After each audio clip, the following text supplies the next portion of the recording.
Dr. Eric Kelly III and a host of phenomenal speakers from all around the globe for this 7-day virtual event that you don't want to miss. The mission of the Black Business Expo is to raise scholarship money from kids all the way from high school all the way from college. The Black Business Olympics is one of the largest Black business showcases in the world. It is an opportunity for businesses and companies to showcase their businesses globally. We are going to be giving away laptops up to $5,000 away to students. Again, I'm Olivia Appleberry, the founder of 2 Cents Finance and one of the speakers for the expo. I am so excited to see you there. For more info, go to www.blackbusinessexpousa.com or call 919-308-9090 and hope to see you there.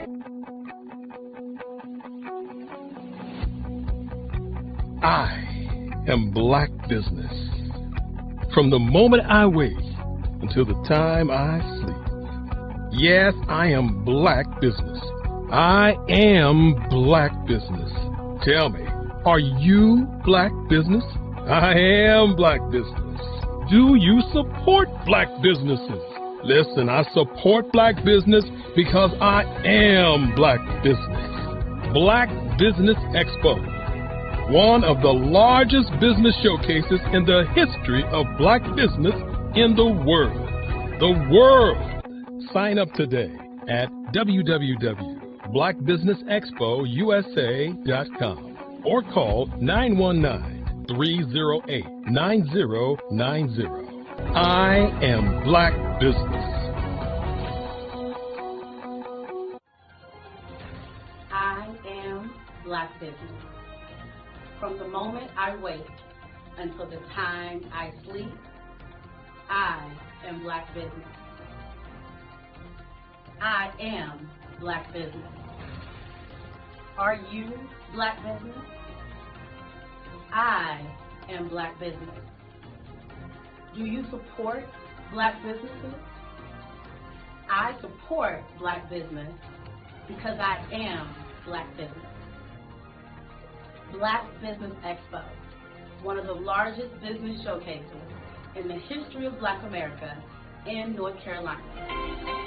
Join Dr. Eric Kelly III and a host of phenomenal speakers from all around the globe for this 7-day virtual event that you don't want to miss. The mission of the Black Business Expo is to raise scholarship money from kids all the way from high school all the way from college. The Black Business Olympics is one of the largest Black business showcases in the world. It is an opportunity for businesses and companies to showcase their businesses globally. We are going to be giving away laptops up to $5,000 away to students. Again, I'm Olivia Appleberry, the founder of 2 Cents Finance and one of the speakers for the expo. I am so excited to see you there. For more info, go to www.blackbusinessexpousa.com or call 919-308-9090 and hope to see you there. I am Black business.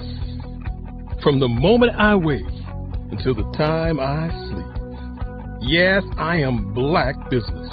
I am Black business. Tell me, are you Black business? Black Business Expo, one of the largest business showcases in the history of Black business in the world.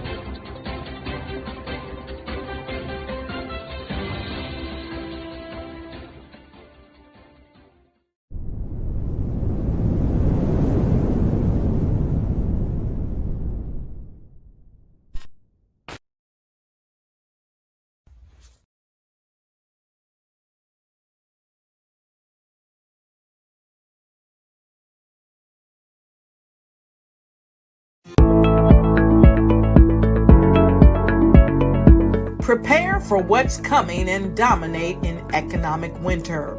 Stand strong and thrive by showcasing your great products and services globally through the Black Business Network and Black Business Olympics. The Black Business Network has showcased over 2,000 companies with over $7 billion in sales each year.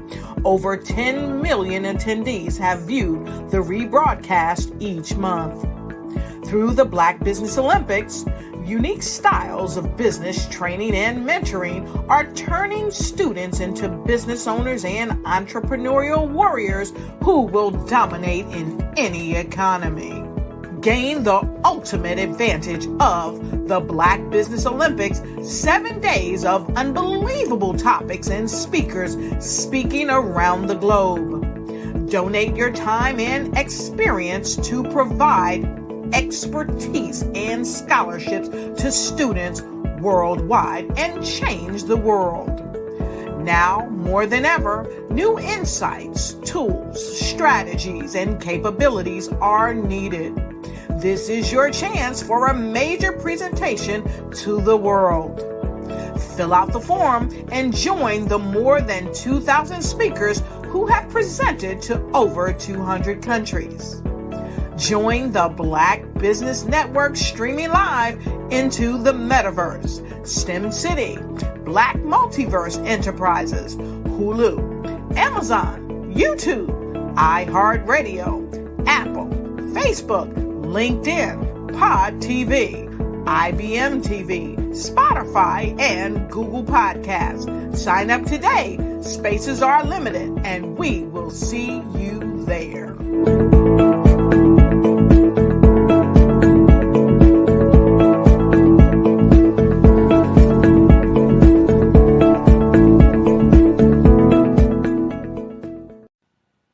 Hello, my name is Kiasi Helm and I'm 14 years old. I think my genius would probably have to be setting goals and achieving them. I say this because ever since I was young, I always wanted to be an author, and at age 11, I ended up achieving this. But not only did I end up becoming an author, I ended up becoming a public speaker, a publisher, a business owner, all these great things. The name of my business is Written by Kids Publishing Company. I decided to start this company because I thought it was important for me to help kids my age express themselves through literacy and just achieve their own goals. Because to me, achieving goals is the best thing in the world to feel. It's you just achieving things and aspirations that you set for yourself. And I know that everybody is capable of this because even if you don't end up achieving the goal, you still tried your best, and that's the most important thing. And everybody is capable of this because genius is common. Thank you. Follow the Brand TV broadcast host, Grant McGaugh, as he visits with top executives and entrepreneurs to find out their secrets of success with their personal brand. Follow the Brand TV broadcast host as he focuses on brand development to build better relationships, bring value to your business, relationships, and career. You will enjoy listening to each episode that is tailored to speak to you directly. If you're looking for this type of clarity in terms of building your brand, you have tuned into the right station. Each episode will help you to shape a conversation in the 5-star BDM network of 20,000 professionals and become a springboard for your corporate engagement and business opportunities. Each guest will frame their story in the areas of personal branding, business development, career development, financial empowerment, and technology innovation. Grant McGaugh explains why he is the CEO and owner of his own professional career. Grant is an accomplished business leader and entrepreneur who wants to give back to individuals to grow their personal brand strategy. Tune in as he weaves his story about new possibilities, while to you exceed expectations. If you love storytelling, this show will make for fun.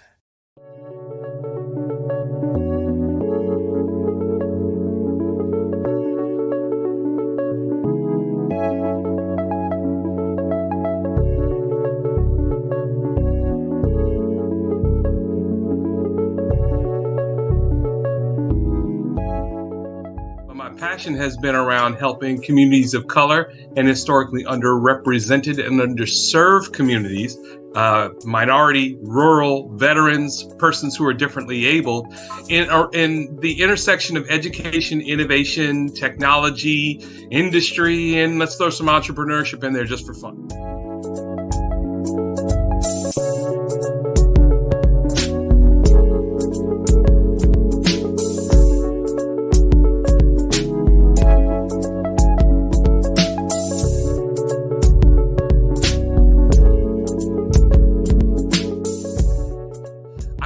More around innovation, incubators, accelerators. I love the idea of going from innovation to commercialization.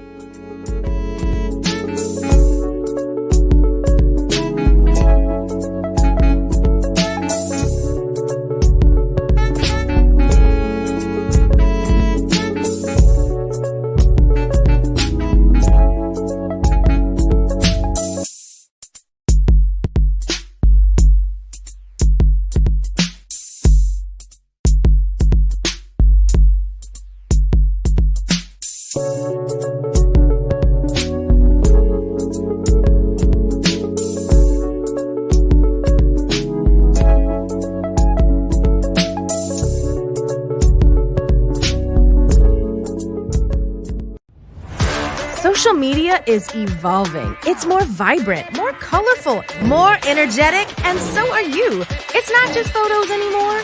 It's video, it's audio, it's subscriptions. And now there's Fanbase, a new monetized social network. Fanbase delivers the complete native app experience with full content monetization for every user. No algorithms that shadow ban your engagement or growth, and no ads. Follow anyone for free and subscribe directly to your favorite creators for $4.99 a month. Plus, show some love by tipping on any post. Also, make a Fanbase page and monetize your content the same way. Finally, connect with your followers by posting the amazing content you already create. And now, get paid for it. It's time to energize and monetize, because everyone's a fan of something and everyone has a fan base.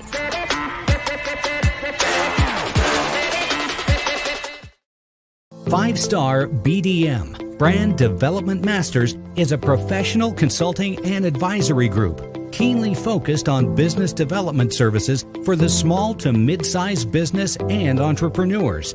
Although every business is unique, they often share business development challenges that can be addressed through smart branding. Services include process improvement and operations, digital strategy and transformation, business intelligence, digital marketing, and personal branding. Our business and personal branding company has helped a number of professionals and organizations to optimize and grow.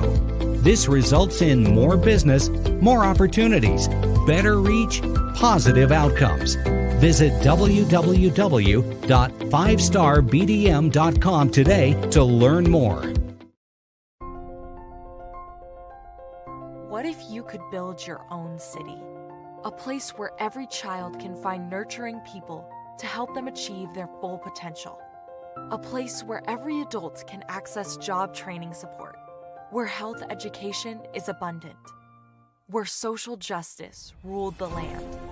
A place without limitations. Welcome. You have arrived at STEM City, USA. It is what every city should be.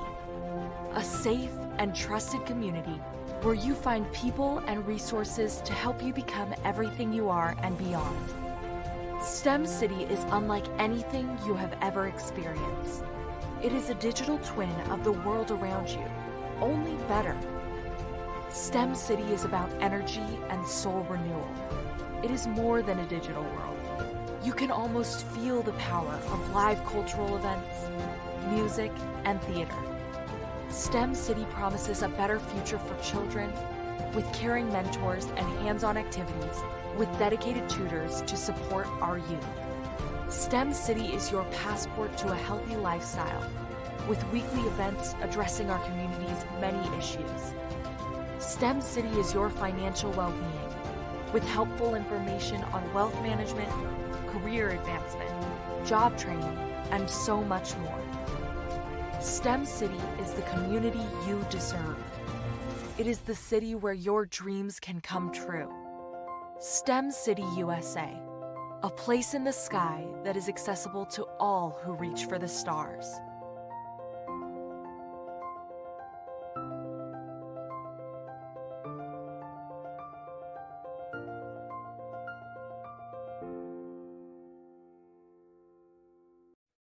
Hey everyone, it's Grant McGaw, CEO of 5 Star BDM and host of the award-winning Follow the Brand podcast and TV series, where I help you to build a 5-star brand that people will follow.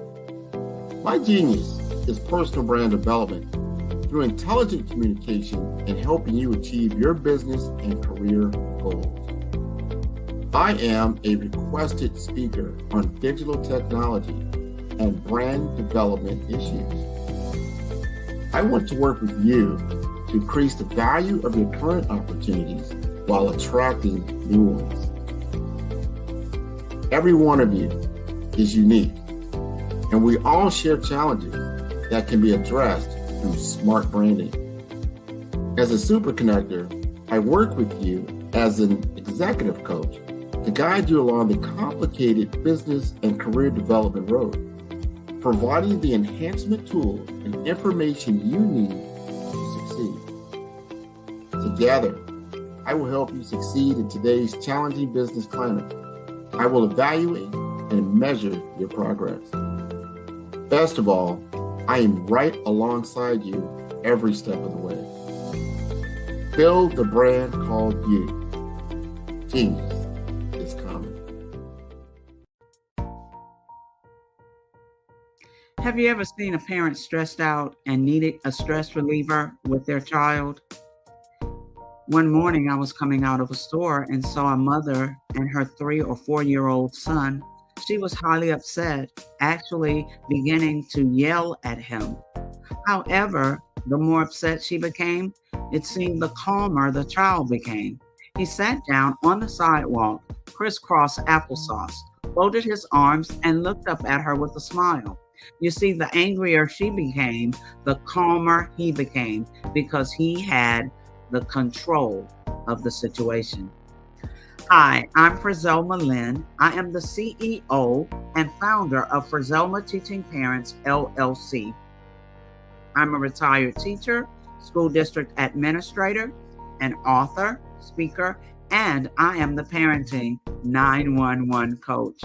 My mission is to rescue families by equipping parents with proven, effective, and practical strategies to enhance their parenting skills.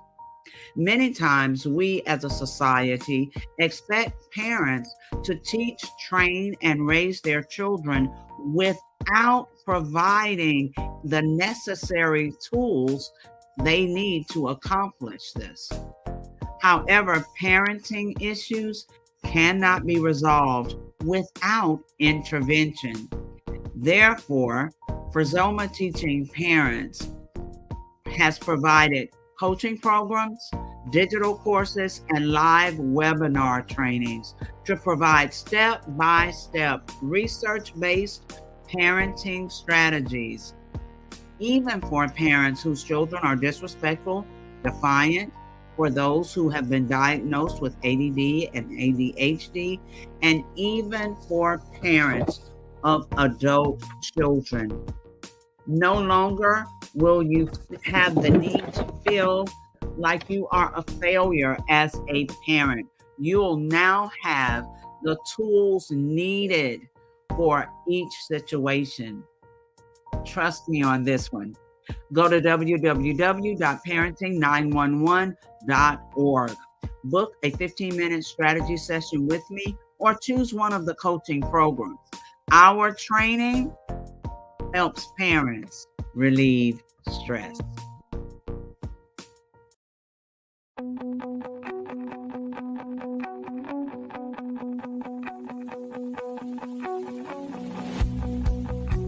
I am Black business.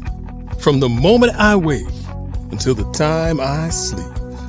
Yes, I am Black business. I am Black business. Tell me, are you Black business? I am black business. Do you support black businesses? Listen, I support black business because I am black business. Black Business Expo, one of the largest business showcases in the history of black business in the world. The world! Sign up today at www.blackbusinessexpousa.com or call 919-308-9090.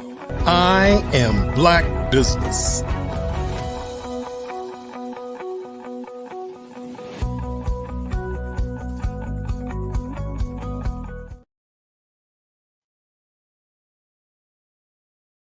Owners. Good evening, business owners, entrepreneurs, thought leaders, and corporations. Welcome to the Black Business Network.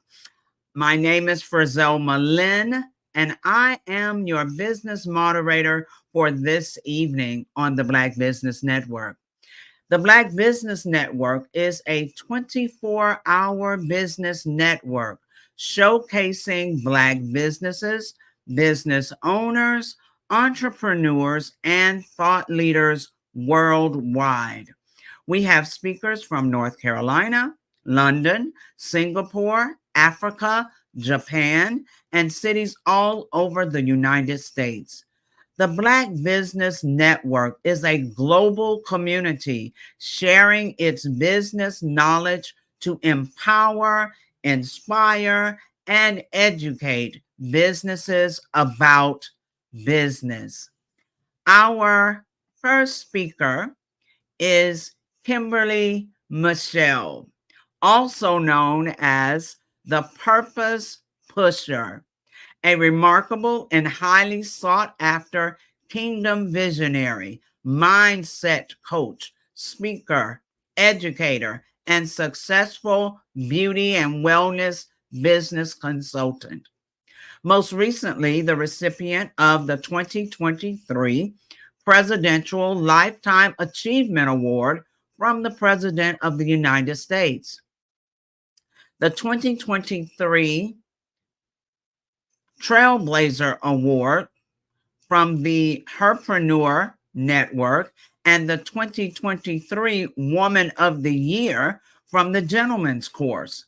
According to Exodus 31:3, her craft and talents have been divinely inspired, and she has harnessed them to make a significant impact in the lives of countless women. As the CEO of K. Michelle Enterprises, Kimberly has proven herself as a dynamic and versatile leader. Her areas of expertise span across various industries, including beauty and spa ownership and consulting, scaling businesses from 6 to 8 figures in 90 days, millionaire coach to coaches, and a 10x best-selling author. Let us welcome to the stage Kimberly Michelle. Oh, hello. Hello, beautiful. Thank you so much. Absolutely wonderful. We have this green vibe going on today, it seems. Yes. Welcome to the stage. And now I see the interviewer for you will be Mr. R.J. Stevens. So let me say this. I'm looking forward to hearing from you. Genius is coming. And I'll see you on the other side. Thank you so much. And I got on blue. Wrong. Green is money. Good evening, sir. Man, good evening to you. How you doing? I'm doing fantastic. Thank you. Thank you. I'm so glad to have this opportunity to have this fireside chat with K. Michelle, the Purpose Pusher. What's up, Tampa? How we doing? Tampa Bay is in the house. The beautiful, lovely Tampa Bay, 83 degrees outside. We are so excited that you joined us. I'm not in Tampa today, so I don't get to have the 83. Okay, here's some sunshine. Listen, Purpose Pusher, something you left out of your bio was your recent reign or continual reign as Hillsboro's queen. What kind of queen? What kind of queen are you again, Miss Crown Lady? Yes. I am your 2024 Miss Hillsborough County Petite Queen, and you're recently crowned Miss Gulf Coast Petite, which is 4 states, and I'm going for Miss USA in July. Come on, Miss USA. That's amazing. I'm so happy and proud of you for representing us so well. Thank you so much. Listen, let's talk about this coaching stuff you're doing, because your thrust in coaching sort of emerged, right? I met you while you were doing a lot of inspiration and broadcasting and streaming and stuff like that. But then you jumped on this coaching thing and you just ran. Matter of fact, I remember when I met you. Okay. It was the 2/2/22 event that we did in 2022, and you were there with some other people, and we connected and all that kind of stuff. So it's just evolved over time. What made you go from credit repair, Forex, broadcasting on streaming to coaching? What was the evolution of that process like? Woo. Okay, so when you met me in 2022, mind you, I had just done 23 years in the Air Force, right? So, but in 2020 was the roughest part of my life. 2021, I got a divorce.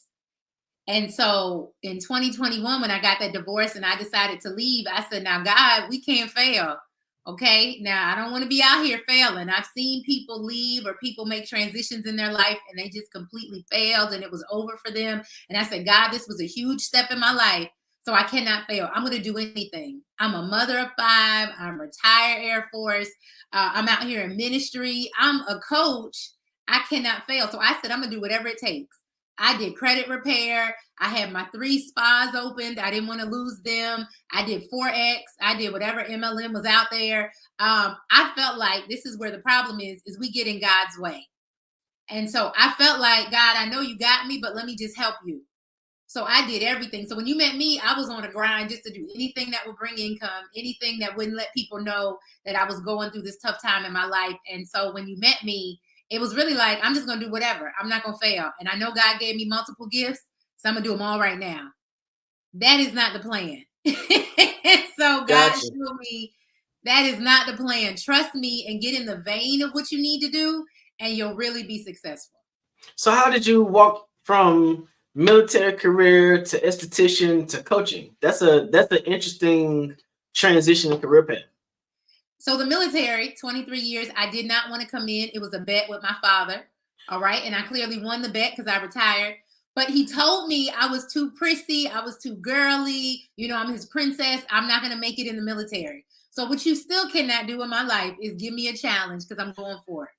So not only did I signed up for 6 years out the gate. Like, I got this. And so I did the military. And after my father transitioned in 2017, I was like, I'm going all the way. And so after that, I said, but what is it I still want to do? Right? I never wanted to do the military. So when he transitioned, I said, okay, I'm finally going to go after what I've always wanted to do, which was be in beauty. I didn't know I was going to own a spa, but I was just like, God, I love seeing people, you know, that have confidence and that are excited about who they are. And so when I became an esthetician and I saw that I could help people with their skin, because the one thing that we have, the biggest organ in our body, the largest, is skin. You only get one. And so I said, wow, I can make a difference in those people who are worried about aging, who are worried about acne, who have hyperpigmentation, right, that happens in our community. And so I said, okay, I can make a difference as an esthetician. So I decided to go to school. Of course, I was almost the oldest in my 30s. So I said, well, I'm going to open a spa. So I opened my first one right out the gate. Then I said, I really like this. So I opened a second and a third. And then I said, wait, I don't want to be working on people every day, right? I got to bend over. I got to sit at the chair for an hour. And I believed in God using our hands wisely, right? So God said, you know what? You can do this and you can get paid a certain amount an hour, $100 an hour, or you can teach people what you do. You can mentor people. You can make people like you that do what you do, and you can double and triple that. So light bulb went off and I said, okay, God, I'm going to coach people to do what I do. And people kept asking me, how are you so successful? How did you open 3 businesses? I I have no degree in that. No one ever taught me how to do that. God literally downloaded what I need to do. And so I turned that into a coaching business, and now it has blown up. So there's a lot of, definitely after the pandemic or during the pandemic, a lot of people made transitions. Coaching, life coaching, business coaching has become very normal for people to walk into after they finish one career experience. Are you using any strategy? Is there some kind of thing that you have behind the scenes that thrust you out so that people can find you? How is your coaching business becoming so influential in the market right now? So you have to have a system and a strategy, right? Nobody taught me that in the beginning. I thought you could just have a want and a passion for it, and you could just go coach people and they would flood to you. But that's not how it works. You have to have a system and a strategy of getting your leads, getting these people that find out about you, finding your tribe. Then when they come to you, you have to give them something of substance. I also didn't know that. I thought, when they come to me, then we'll have some fun and I'll teach them some things. I did not know I needed to have substance and actually see transition happening for them. Actually have real numbers, real goals, and something really that I could define that actually showed they had a change. Otherwise, they're not going to pay me, or they're not going to pay me what I deserve, because now it's just a hobby and I haven't really given them some concrete evidence that they've had a change or a breakthrough. So how was it that you did your pricing model so that you could be compensated at your own perceived value and make your clients okay with paying you the amount that you felt like you deserve? This is my biggest part. Many people go out and just make up a number. You cannot do that. So I invested in myself first. And so I had to pay what I expected other people to pay me. So when I went out saying, I want somebody to pay me $500 or $1,000, I had never invested that much in my own craft. How could I expect somebody else to pay me that? So I started investing in coaches and mentors and actually paying the price and doing the work, paying $5,000. I paid over $20,000, over $30,000 for the coaching that I needed. So I could turn around and say, hey, my coaching is valued at $1,000 because I have my certifications. I've done the work. I've even done the personal breakthrough work. So now I can assist you. So that's what happened. My pricing model did change. I know a lot of people, even when I teach this, they're scared to find out what their worth is, what they should charge. But you have to sit down and you have to look at what you offer. You have to sit down and see what sets you apart from somebody else. You have to look that out and see your education. And then what kind of breakthrough are you bringing to the person? That's going to determine your pricing. So you're talking about developing a unique perspective towards a person's transition, right? Earlier on, I was one of the few Black or brown individuals who were a part of the JM team, right? And so with that, it taught you a particular strategy and sort of made you sort of cookie cutter towards your delivery of people, towards your mechanism and your strategy. But what it sounds like you've done has been able to become authentically and uniquely you while you're developing your core strategy. How did you determine what it was that you wanted to focus on from an individual perspective that could assist someone in moving forward in their career? So the biggest thing I had to do was the research, right? What are the pain points that people are having? So what I noticed, even why people call me the purpose pusher, is because I talk to so many women. They all have issues. Men all have different issues, but nobody knew their purpose. And so you could be successful. I've met millionaires that I still coach now who are great in business, but don't know their purpose for life. Don't know why they're here. Don't know why they wake up every day. And so you can be successful in business and make money, but if you don't know your purpose, it's not sustainable. So I started saying, well, now who is teaching people what their purpose is? How do they discover it? And then here's the second part where I really took off is then how do you walk in it? Because people are so quick to identify what you're missing. They're so quick to identify what you're doing wrong. But now that I've identified my purpose, how do I walk in it and how do I become profitable? So that's where I started seeing the breakthrough, is when even with my clients that I helped discover their purpose, they were still stuck. Okay, so my purpose is I'm here to change the world, but now how do I do that? And what does that look like? And then how do I make money from that? So that's when I started seeing more success in my business, is when I not only taught the people what, but I also taught them how. And my newest thing is I taught them how to do it in 90 days or less. That's so we've taught like business sessions and classes together. Yes. And I noticed that we both had a unique approach. It worked because we were not sort of trying to drive people down the same road. Right. And we were being authentic to who we are. But I did notice that your approach was a whole lot more personable to the person. Find out what it is you want to do. Why does that speak to your heart? Have you found that you're getting better results as you're transitioning people that way than what you would normally see in a normal business coaching process? Yes, because just like you said, nobody's cookie cutter and nobody's experience is the same. So even for your purpose, I still have to identify what sets you apart specifically from somebody else. Because like you said, there's so many coaches out here now. There's so many people that want to have, a life coaching business or mindset coaching or transformational coaching. But what sets you apart? So the first thing I do with my clients is a discovery call. We are going to discover what makes you different. What is your niche? What I love is like when I get people in the medical field, right? Because you were a nurse. So you physically help somebody. You physically help heal them. But now as a coach, you can help heal their mind.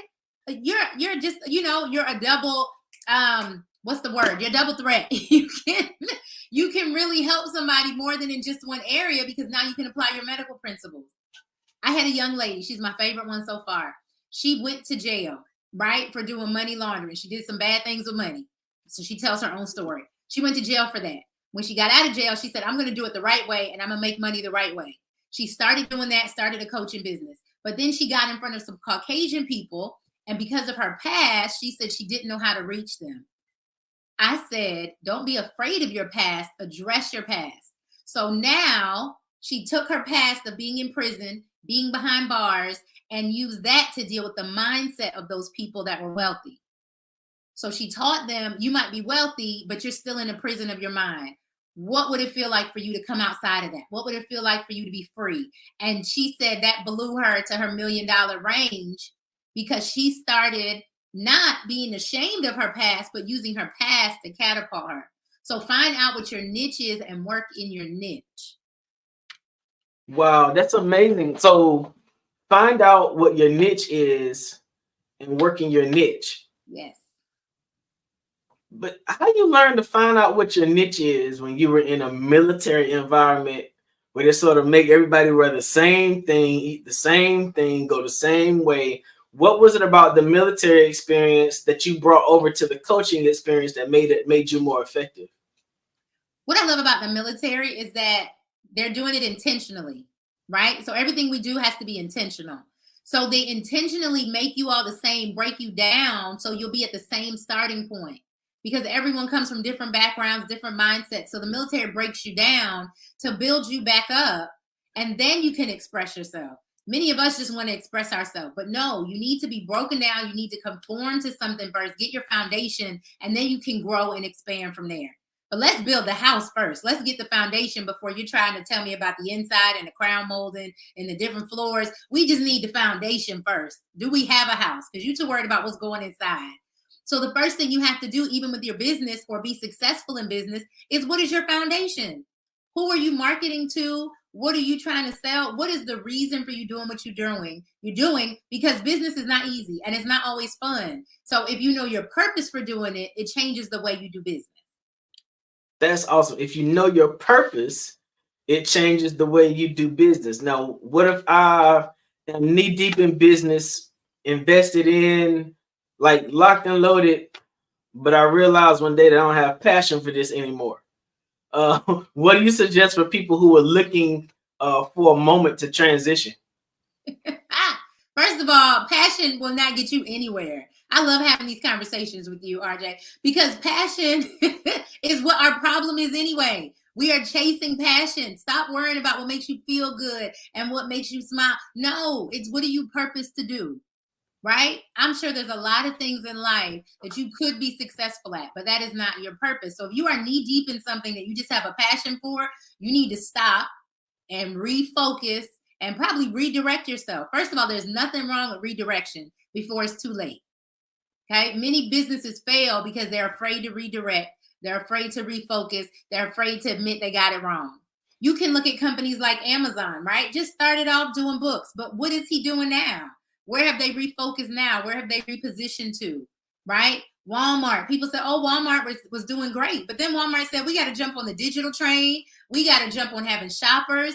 I was in Walmart the other day. They have a new lane just for like these Instacart people. Because they said the Instacart people are having to wait in line, which makes their time too long. And now people aren't tipping them. So Walmart came up with a special lane just for online shoppers. So they're keeping up with the trend. Sometimes you just have to refocus and redirect. Don't just go out of business because you're knee deep in a passion that doesn't work anymore. So you're talking about focusing and redirecting, and now you redirecting to pushing your passion as the petite princess. Not a passion. What's going away the P word? How does what you've been doing line up with your purpose as you're showing it as you've been pushing towards being crowned as a queen to represent these communities as a petite queen? How does all that? How did you pull all that together? So again, it was a challenge, right? It was on my list that I was always going to be in a pageant, just wanted to do it one time. But when they told me that I could represent my platform, when they told me I could travel around the world telling people about my platform, it changed my life. So my platform is called Die Empty, which literally means living a life without regret. So if I'm saying that I want to die empty, I want to live a life without regret, that means at 43 years old with 5 kids and divorce, I'm going to get up here and do a pageant with these young kids. Let's go. Because the category is like 28 to 44. And so I had to think about it. I'm closer to this range, right? Maybe I should do the next one. I said, no, I'm going to go out there and I'm going to give it my all. So my very first competition, because I got Miss Hillsborough, but then I went for so let me tell you real quick. Miss Hillsborough County, I made it, which put me in running for Miss Florida. So my very first pageant, you got to do a bathing suit and all that stuff. And I said, now listen, y'all, I'm in ministry. So my bathing suit going to look a little different. Okay. So my very first pageant, and I got first runner up for Miss Florida. And so I was tempted to say, now, Lord, this was fun. We did it. I'm done. And afterwards, so many people said, this was your very first pageant. You got to go to Miss USA. And I said, nope, I just wanted to do this one time. Do you know I got a call and they asked me from Miss USA, I got a call and they said, do you still want to go to Miss USA? I said, well, no, I didn't make Florida. You know, I made first runner up. Congratulations to the other person. She said, let me know. And if you want to compete, we have something for you. And so when they called me, they gave me Miss Gulf Coast Petite. I qualified for that. So I'm fighting over one state of Florida, sad because I didn't get it. When they called me back to say, you got 4 states that you made it over, which is 2% of all the people that ever applied. So I said, God, again, I got out of God's way. I just wanted to do one and tell my little platform. And God said, I got 4 states for you. And now you can tell your platform when you go to Miss USA in Chicago in July. I'm super proud of you for even venturing into another avenue, another field to embrace the challenge. And I look forward to what's going to happen with you next. Tell the people how they can find you. You can find me on Facebook, Kimberly Michelle with 1 L, Purpose Pusher, or on Instagram, same thing, Kimberly Michelle with 1 L, Purpose Pusher. You can also go to kmichelleconsulting.com. Well, welcome to the Black Business Network. I think you've done amazing up here, and we look forward to seeing you at another time. Miss Fazelma, where you at? Here I am. Oh, that was so amazing. Thank and you. I honestly, I just love the genuineness. You know, you just kind of enjoyed yourself. And then you gave us all of this information. So we appreciate it so very much. Thank you so much for having me. Yes. Yes. Genius is coming. And I'll see you all on the other side. The Black Business Expo's mission is to raise funds for high school seniors going to college or K through 12 entrepreneurs. This expo is a fundraiser for students who may go to www.blackbusinessexpousa.com to donate to the scholarship fund, or use the Cash App that's on the screen below, $BBXUSA. Our goal is to give laptops and up to $5,000 to 10 students. Students can register online at www.blackbusinessexpousa.com.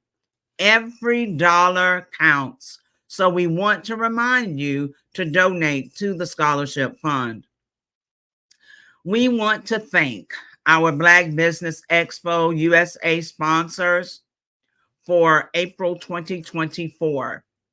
NC100, Moody Capital Partners, Suede Soul, 5-Star BDM Media, Lotus Richey Coaching and Training, Carolina, Virginia, Minority Supplier Development Council, Step Management, Hello LLC, BHS and Associates, Margie McLean Foundation Incorporated, Genius is Common, Earth Essentials, Mullane Shawnee Global, Executive Women's Success Institute, The Quality Coaching Company, Superwoman Business Services, Creative Force Studios, Lee Entertainment, Artistic App Design, Black Business Expo USA. Genius is common, and I'll see you on the other side.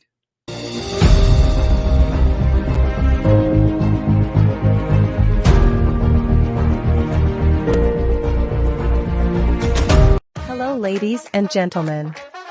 Allow me to introduce myself. My name is Tara Bush, and I am the co-founder and COO of the Hello LLC, where our mantra is helping everyone live life optimally. And more importantly, helping entrepreneurs leverage leading-edge optimizations. We help businesses build, brand, automate, and pivot into the future. With over 22 years of corporate C-level experience, I carry a wealth of knowledge and expertise in my professional portfolio. My professional journey has encompassed various facets of business, executive leadership, project management, marketing, systems, space planning, and strategy implementation. I have had the pleasure of partnering with and managing multi-million-dollar projects for the top Fortune 500 companies, prestigious universities, and well-known sports teams around the world, like ExxonMobil, Apple, Samsung, Citgo, HP, Ziegler Cooper, the Houston Astros, the Dallas Cowboys, Bank of America, and Vanderbilt University. What fuels my drive is a passion for innovation and creativity that knows no bounds. I thrive on pushing the boundaries and thinking outside the box to bring fresh, ingenious ideas to the forefront. I turn visions into reality. As a leader, I am a steadfast advocate for integrity and creativity. I am driven by a profound desire to help individuals and businesses create their own return on time investment while leveraging technology. At the Hello LLC, we are more than just a 3D digital marketing agency. We are a community committed to helping, building, and thriving together with integrity. We can either show you, teach you, or do it for you. We believe in the power of innovation to transform the status quo. My fellow professional powerhouses, in the spirit of abundance, I firmly believe that there is enough prosperity in this world for all of us to thrive together. So, I invite you to make the pivot because the future is already here.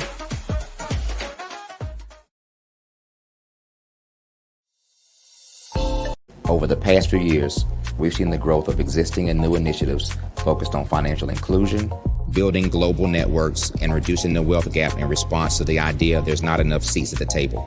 Whether their outcomes are to increase the representation of Black executives on corporate boards, ensure an inclusive global economy, or to create new U.S. African commercial pathways, the strategies are often carried out by separate programs. The question is, should they be? With the continent of Africa being home to more than half of the world's fastest growing economies, the youngest workforce, over 400 companies generating more than $1 billion annually, 700 generating more than $500 million annually that are poised for growth, and being the destination of nearly $5 billion in venture capital in 2021. Diversifying U.S. and Africa commercial engagement by building bridges between African businesses and their U.S. diaspora should begin being seen as mutually beneficial. From helping to reduce Africa's enormous capital gap to catalyzing two-way trade opportunities, the COVID-19 global pandemic hopefully has taught us that global challenges and opportunities are more interconnected than we thought. During the pandemic, African companies like Unicorn Flutterwave, insurance provider Reliance Health, ride-hailing app Yasir, and 54Gene, the continent's first bank of DNA on people of African descent, proved that when African companies have access to networks, capital, and information, they grow big, grow fast, and create solutions that are valuable to the world. This is why BDirect was created. We are the first U.S.-based but African-centric board preparedness and board search company designed to connect U.S. Black talent and corporations to African businesses. Unique and fundamental to BDirect's success is our process of helping board candidates adapt their experience and networks to an African context before they're connected to high-growth companies that are looking to locally and globally scale. From our focus groups with African business execs and government leaders, we don't ignore the sentiment that business is easy, but people are hard. Having a pool of board candidates with hard-to-access networks and extensive experience across the business lifecycle, including successfully raising capital, is table stakes for an initiative like this. So yes, we have that. But corporate or entrepreneurial success in the U.S. does not guarantee success in Africa. Developed alongside industry partners on the continent, our training program, BDirect Prep, is designed to transpose their experience to create cultural comfort, understanding, and a commitment to helping businesses in Africa scale. Our board governance sessions are African continental and country specific, integrated with cultural awareness and dexterity training, masterclasses led by African industry execs, and mentoring and coaching from African continental-based facilitators. But even more unique to BDirect Prep, we cap off our training program with an immersion trip to help candidates that have not been to Africa before see and feel Africa's complexity and opportunity from African soil. We all know traditional network-based board placement has historically left a lot of us out of ever really being in the paid board pipeline.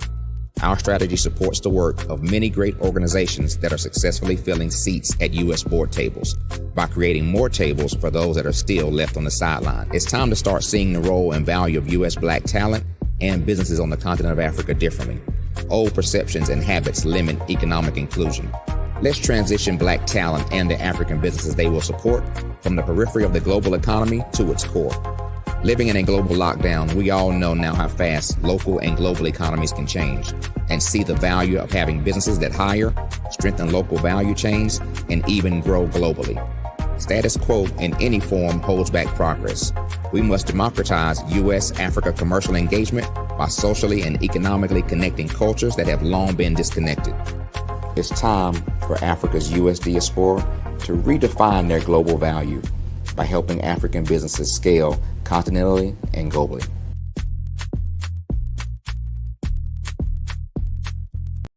Follow the Brand TV broadcast host, Grant McGaugh, as he visits with top executives and entrepreneurs to find out their secrets of success with their personal brand. Follow the Brand TV broadcast host as he focuses on brand development to build better relationships, bring value to your business, relationships, and career. You will enjoy listening to each episode that is tailored to speak to you directly. If you're looking for this type of clarity in terms of building your brand, you have tuned into the right station. Each episode will help you to shape a conversation in the 5-star BDM network of 20,000 professionals and become a springboard for your corporate engagement and business opportunities. Each guest will frame their story in the areas of personal branding, business development, career development, financial empowerment, and technology innovation. Grant McGaugh explains why he is the CEO and owner of his own professional career. Grant is an accomplished business leader and entrepreneur who wants to give back to individuals to grow their personal brand strategy. Tune in as he weaves his story about new possibilities, while to you exceed expectations. questions. If you love storytelling, this show will make for fun. Phenomenal Tanya T. Wise, who is here from the great state of Maryland. Tanya, welcome and thank you for being with us today. Can you indulge our audience a little bit and tell them just a little bit more about who you are and what it is that you do? Well, I love being able to talk to people and have a magnetic attitude, being able to just show them. So I always like to say, level up is Coach at Tanya T. Wise here. So can you tell our audience, just give them a teaser about what your presentation will be about? So my philosophy is that we should all be living our dream life. So tomorrow I'm going to talk about how you start living your dream life. What are some of the things that you thought about in your childhood that you just kind of let go and dormant? Wow. And I want to reignite that and just give you some pointers and some tips, some tools, some strategies to be able to start living your best life now. And guess what, Aquanda? And leave an inheritance for your legacy. Oh my goodness. Okay, I know that's resonating with a lot of people. I've heard that you have a dynamic coaching program. Can you tell us a little bit more about that? Absolutely. So our coaching program help people that have the lack of time, that lack strategies, and lack the confidence to go after their dream life. So we help them implement tools, we help them implement strategies, as well as give them resources so that they can live their best life now and leave that inheritance. Wow. Oh, I love that. I love the leave the inheritance part. Listen, you are dropping some major nuggets, and I know a lot of what you're saying is resonating with a lot of people, but I think we're all curious. How did you even make this transition into the speaking and coaching arena? What's the story behind this? So I started out in finance, and I realized that a lot of people don't necessarily go after their dream life because of the lack of finances or the education behind finances. But it wasn't until I lost my firstborn, my only son, that life changed for me. And where I was going after it all, living the corporate life, hit my 6-figure income and living in my dream house with my dream man, driving my dream car. I nearly lost it all when I lost my son. And so I realized it only takes one financial catastrophe that can change your entire life. That's what made me start All New Beginnings. Because no matter what's going on in life, there's a new beginning. And because of that, we develop a program called Wise Minded. My little slogan is, don't just dream it, let's live it. If they want to connect with you or work with you, what is the best ways for them to be able to do that? Well, for my social media guru, you can connect with me on every single social media platform as Tanya T. Wise.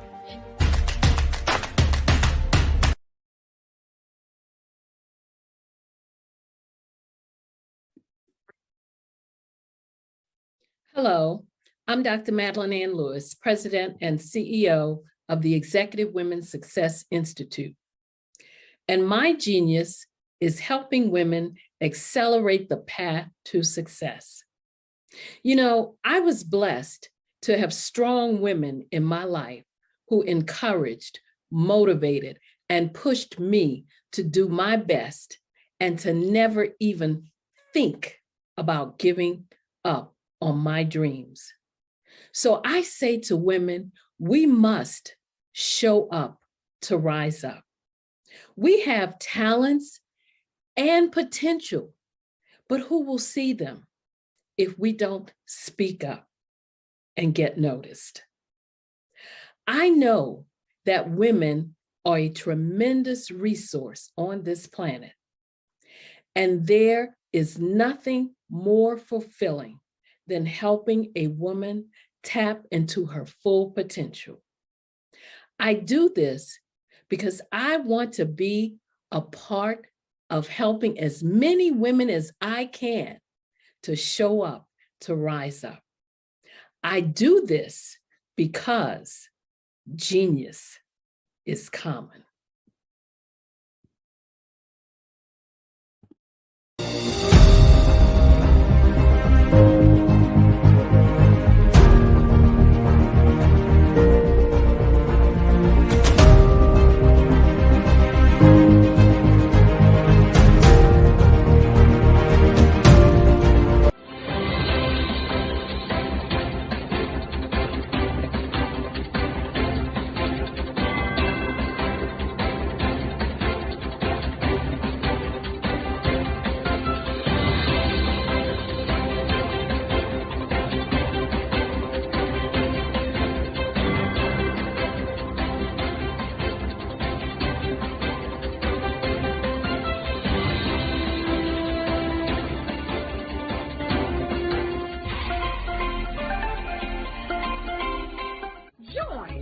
Dr. Eric Kelly III and a host of phenomenal speakers from all around the globe for this 7-day virtual event that you don't want to miss.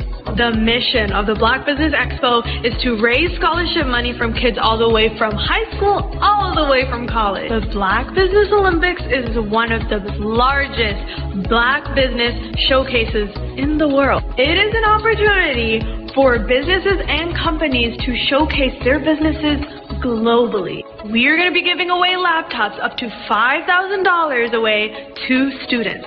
Again, I'm Olivia Appleberry, the founder of 2 Cents Finance and one of the speakers for the expo. I am so excited to see you there. For more info, go to www.blackbusinessexpousa.com or call 919-308-9090 and hope to see you there. I am Black business. From the moment I wake until the time I sleep. Yes, I am Black business. I am Black business. Tell me, are you Black business? I am Black business. Do you support Black businesses? Listen, I support Black business because I am Black business. Black Business Expo, one of the largest business showcases in the history of Black business in the world. The world! Sign up today at www.blackbusinessexpousa.com or call 919-308-9090. I am Black business. I am Black business. From the moment I wake until the time I sleep, I am Black business. I am Black business. Are you Black business? I am Black business. Do you support Black businesses? I support Black business because I am Black business. Black Business Expo, one of the largest business showcases in the history of Black America in North Carolina. Join Dr. Eric Kelly III and a host of phenomenal speakers from all around the globe for this 7-day virtual event that you don't want to miss. The mission of the Black Business Expo is to raise scholarship money from kids all the way from high school, all the way from college. The Black Business Olympics is one of the largest Black business showcases in the world. It is an opportunity for businesses and companies to showcase their businesses globally. We are going to be giving away laptops up to $5,000 away to students.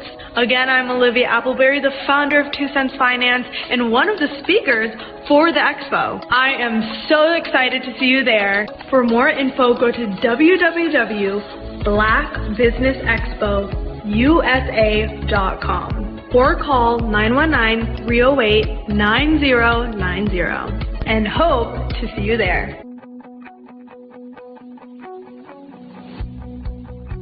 I am Black business. From the moment I wake until the time I sleep. Yes, I am Black business. I am Black business. Tell me, are you Black business? Black Business Expo, one of the largest business showcases in the history of Black business in the world.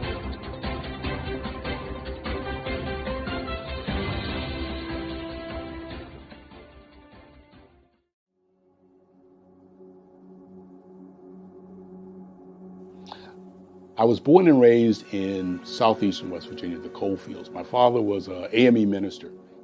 For me, I was very fortunate. Even though I grew up in the segregated South, I was surrounded by flourishing Black businesses.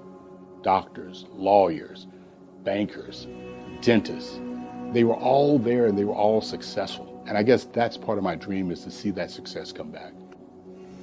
My name is Joseph Simmons, and I am the founder of the Center for Micro-Entrepreneurial Training. We have this moment in time where we can change the trajectory of people. And our focus is on women, Black and brown entrepreneurs, and their access to capital, their ability to build thriving businesses, the ability to employ people. There's a study that showed that in those three communities, especially Black and brown communities, $1 stays in those communities for 30 minutes. In white community, $1 stays in their communities for 8 hours. So think about it. For you in a Black or brown community to get gas, to get food, to go to a restaurant, you've got to leave your community, take those dollars out of that community and take it to another community that's already being well served. So if we can reverse that, if we can go from 30 minutes to an hour to 2 hours, that's progress. That's what we need to do. I was with SCORE, and then in May of 2020, of course, the events happened in regards to the murder of George Floyd. The other thing that I was experiencing was the denials of federal funds for small businesses. And it revolved around one thing. These businesses were not being prepared for grants and for government programs. And I came up with the idea for the Center for Micro-Entrepreneurial based off those two things. Morgan Stanley had a report out in 2020, first quarter, and it talked about there were 3 groups that were massively devastated by COVID-19 on their business. That was 1, women, number 2, Black, and number 3, brown entrepreneurs. The research showed that they had less cash on hand, they had less opportunity to go into a bank and get money, and they were very dependent on family and friends to keep their business up and running. If we can focus on those 3 groups, then we can have a dramatic impact on our communities. Really, the focus is on 3 areas. And those 3 areas are 1, the people, number 2, the courses, and number 3, a support network. Here at CMAT, we will provide you with the fundamentals for generational success. And you will be creating a vibrant community by attending our 5-day immersive training course.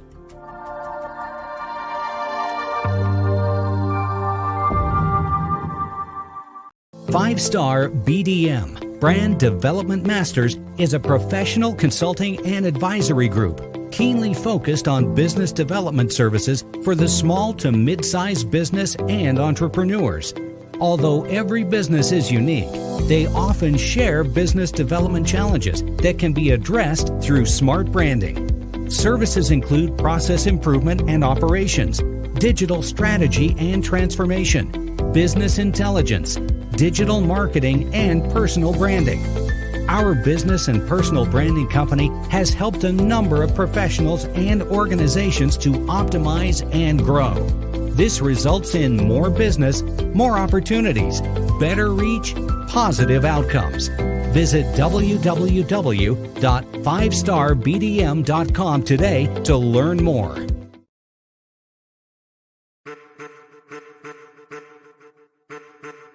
I am a child of the Most High God. He has gifted me in ways that I could not even imagine and didn't know.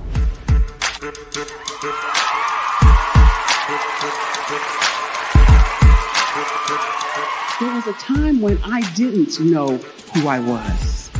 I listened to other people tell me who I should be, what I should do. I listened to people telling me that I should be a boutique owner, that I should be a construction manager, that I should be a laborer.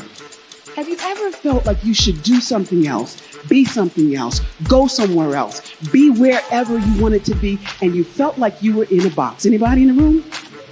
And you couldn't get out? Anybody in the room? And you kept trying to go and go and you couldn't get out? Anybody in the room?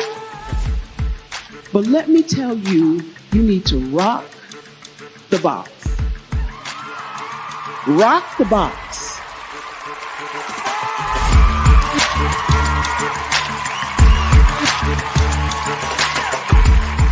I am engaging, inspiring, and empowering.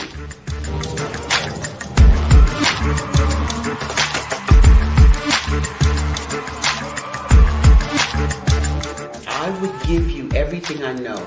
Just by touching you, if I could, by osmosis, give you every single thing I've learned, I've gone through, I know I would. We know that's not possible, but as it is possible, I love to share information with people. Some of you out there, people have told you that you can't be, you can't have, you can't do. But I will tell you, like Kingston said, you can, you must, and you will. If it's to be, it's going to be me. You got to say it. If it's to be, it's going to be. If it's to be, it's going to be. If it's to be, it's going to be.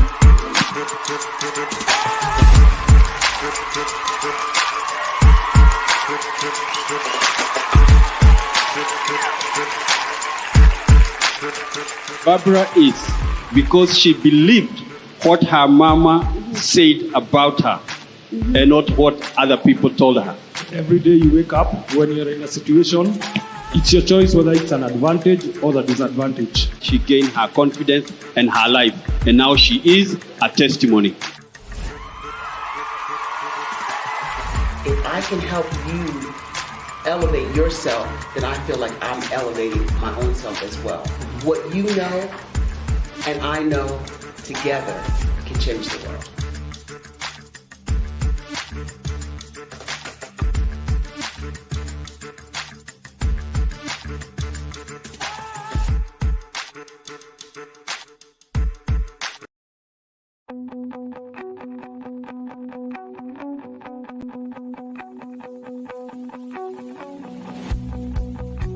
I am Black business. From the moment I wake until the time I sleep. Yes, I am Black business. I am Black business. Tell me, are you Black business? I am Black business. Do you support Black businesses? Listen, I support Black business because I am Black business.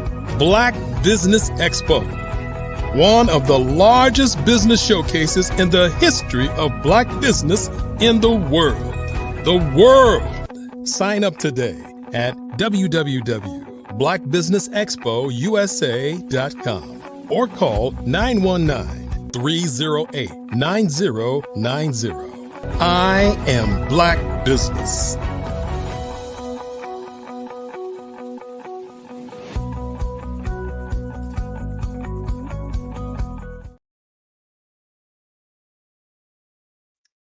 Good evening, business owners, entrepreneurs, thought leaders, and corporations. Welcome to the Black Business Network. My name is Frazelma Lynn. I am your business moderator for this evening on the Black Business Network. The Black Business Network is a 24-hour business network showcasing Black businesses, business owners, entrepreneurs, and thought leaders around the world. We have speakers from North Carolina, London, Singapore, Africa, Japan, and cities all over the United States. The Black Business Network is a global community sharing its business knowledge to empower, inspire, and educate businesses about business. Our next speaker is Wesley Green.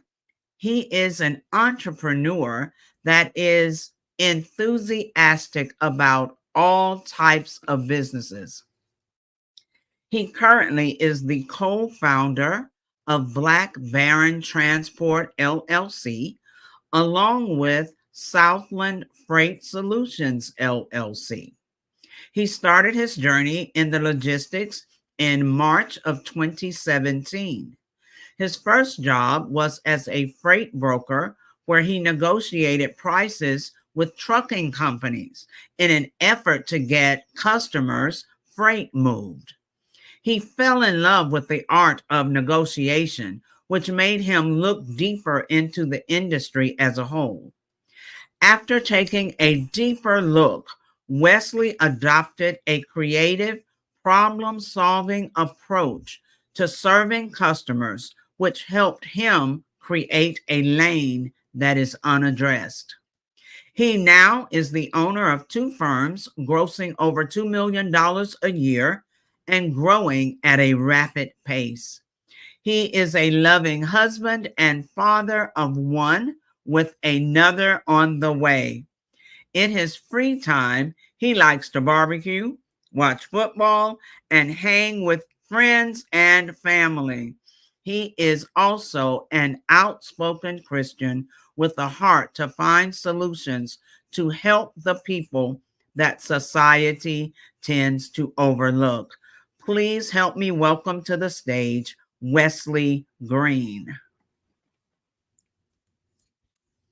Hey, Miss Frizelma. Well, Mr. RJ, hello. How you doing? I'm quite well. How about yourself? I am doing well. Wonderful. Genius is coming. I'll see you on the other side. Yes, sir. Did you know that approximately 333.34 million businesses exist today, according to a report from 2021? And you may be one of those businesses, or maybe you're not in the business market yet, but you're aspiring to be a business owner. Well, guess what? You're in the right place at the right time. Because let's face it, everything is about timing and opportunity. Hi, my name is Dr. Lotus Richer, and I'm the CEO and founder of the Lotus Richer Coaching and Consulting LLC, along with the Lotus Richer Ignite Show. 15 minutes of success with Dr. Lotus Richer, as well as books to boom your business and bring who you are. And today, I want to bring this amazing message to you about the Black Business Network and the Black Business Olympics. See, the Black Business Network and the Black Business Olympics is designed to help people just like you, that's right, that look like me, to take their business to the next level. Not just in your front yard or your backyard, but globally.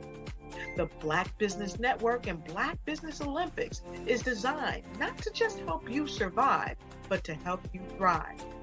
So join us today as we come together with businesses all around the world to support our students, our children, our young teens, our young entrepreneurs. What we do is we come together to help raise funds for students who are aspiring to be business entrepreneurs, who are aspiring and who are thriving in college. We endow them with a wonderful opportunity to gain scholarship of either a laptop or several thousands of dollars. And we invite you to help be a contributor to this amazing opportunity to help someone that looks just like you. So join us today at our website and let us connect with you and help you ignite and take flight in every area of your life on the Black Business Network and the Black Business Olympics. I'll see you on the other side.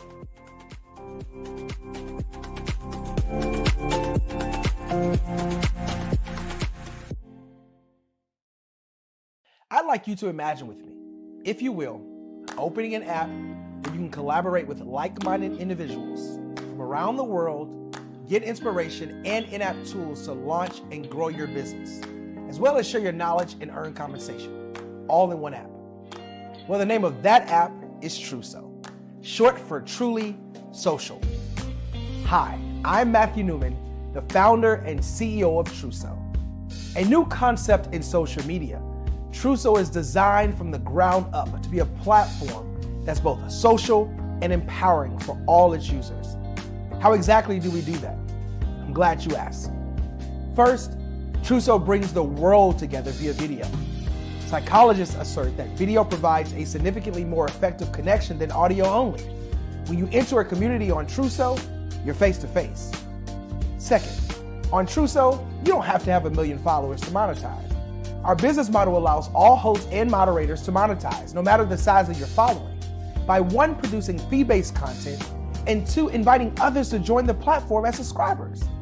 Even more, Truso has an in-app resource library with over 100 free resources, forms, and documents to help you build your brand and grow your business. Third, Truso is inclusive. The deaf and hard of hearing communities make up 360 million people worldwide. Unlike audio-only apps, Truso embraces his community, providing a networking platform that allows them to participate via video and closed captioning. We even have a deaf and hard of hearing foundation in the works as well. Fourth, Truso is both social and safe. We refer to Truso as a virtual extension of the beauty shop, barbershop, and brainchild of the community. A place where there's laughter, along with wisdom, growth-oriented conversation, and genuine connections in a safe space. Truso even has proprietary security to ensure we maintain a safe environment for everyone. Where are we at now? Truso is live, y'all. We've launched in beta and we're acquiring users daily. We have an incredible development and marketing team, plus amazing celebrity influencers at the table, helping us spread the word around the globe, beginning within the African diaspora and beyond by creating a safe space for growth, connection, and collaboration. We're truly excited about Truso. We've created something special for which there is a global market. And we invite you to embark on this journey with us as a shareholder. The future for Truso is truly bright. Join us and let's go there together.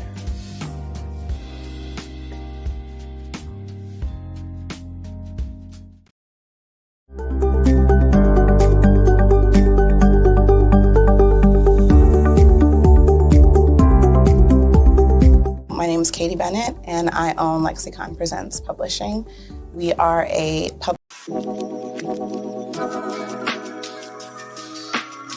The African company and the African CEO is making a conscious decision to bring on someone external to the continent versus bringing on someone who is from Ghana or Kenya or South Africa. And so the skill sets of the people that we take through our executive leadership training program and ultimately on the placement, obviously have to be extremely high caliber.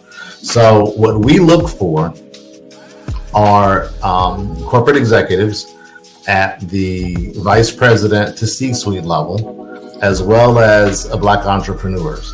When we look at the Black corporate executives, we're looking for some very specific skill sets, whether that be around supply chain, sales and marketing, engineering, product development.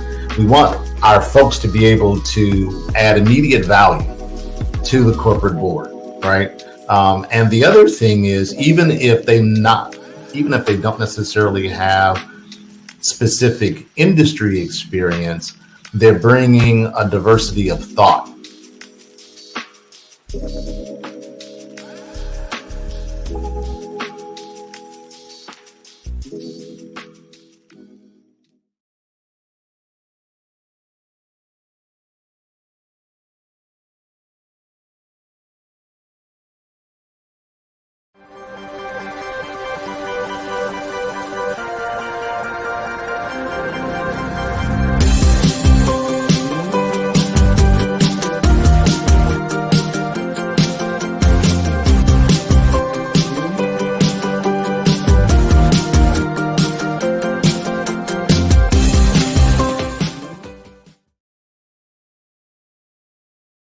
Are you a forward-thinking entrepreneur or business owner? The world is changing faster than ever, and it's time to pivot and adapt to the future. Hello LLC is here to help you do just that.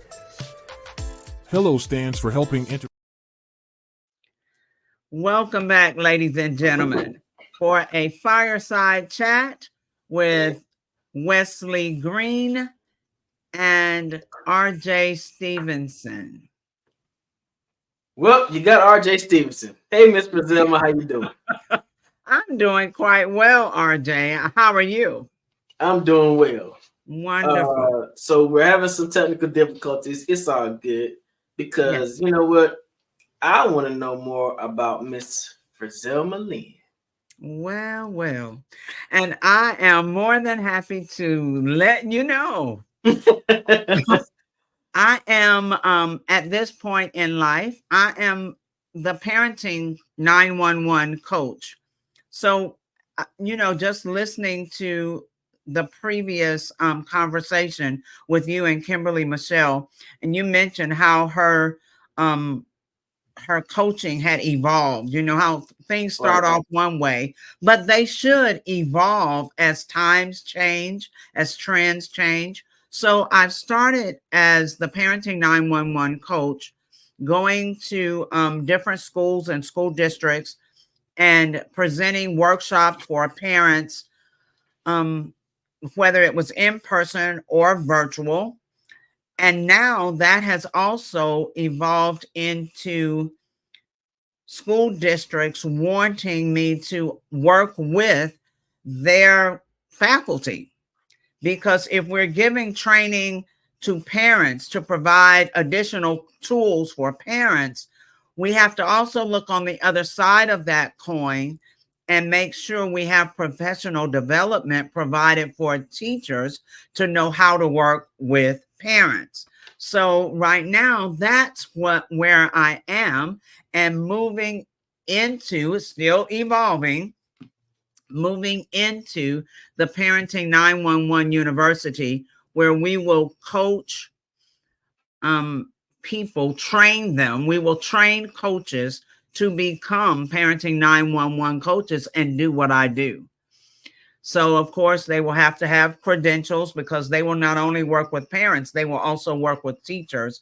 We need to bring the entire community back together, not isolating parents who really are the number one stakeholders for their child's education. Ms. Roselma, now, I'm in ministry and coaching, and people are interested.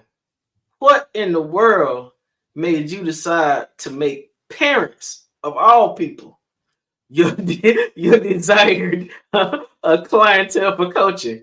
So just that in itself, now it's honestly a ministry for me as well, but just that in itself, we are in a point in our society where we're leaving parents out. We know that parents are struggling. We see parents struggling. We see children struggling. We see families falling apart. Yet it's as if we want to sweep that part under the rug and just keep moving forward. So a few months ago, I was in Orlando for a conference. Walking through the conference center, they had the words fabric just hanging down the walls, and beautiful different patterns, fabric patterns all around. And I was thinking, what in the world is going on with the fabrics? And I was seeing it so much. I'm thinking, what am I supposed to do with that word? But there used to be a commercial about cotton being the fabric of our lives. Well, honestly, parenting is the fabric of our community, of our society. There is no way we can have a society or a community without parents. And it's best to provide them with the most effective, research-based, practical skills that they can immediately implement in their homes. We have to make sure that we provide them with tools, and we have to make sure that teachers receive compassion training and understand that they have to re-invite parents. I mean, genuinely invite them back into the decision-making of the child's academic success. So see, that mindset, parents, oh my gosh. Well, you know what, people said that to me when they found out I was a teacher and a school administrator. They're like, teaching? Oh my gosh. But those are the areas of life that build our foundation. We can't keep going with all the progress, all the AI, all the technology, all of that, and allow the foundation of our families to have a huge crack in it that no one is trying to repair. So I imagine that since you're the parenting coach, 911 coach, that you've been around here a couple of times at least. You are you a parent yourself? Oh my gosh. We have 6 adult children and 9 grandchildren. So yes, I've been around children all my life, it seems. And you know, when we talk about purpose, our purpose is in us when we're born. Parents need to study their children. They'll see the purpose in them because the children will automatically just kind of migrate to whatever that is. For me, I loved to play school when I was a child. And so I would either play with the dolls and they were my students, or when friends came over, they were my students. But I was always teaching and wanting to share knowledge and use knowledge. So now, instead of working with the children, I'm indirectly working with them by directly working with their parents and their teachers. So I'm a parent as well. I have a 17 and 13-year-old daughters, right? But my question is this. As a coach, how do you suggest that parents make certain that they're pushing their children towards uniqueness and authenticity? Because, you know, a lot of times parents tend to try to live their lives vicariously through their kids.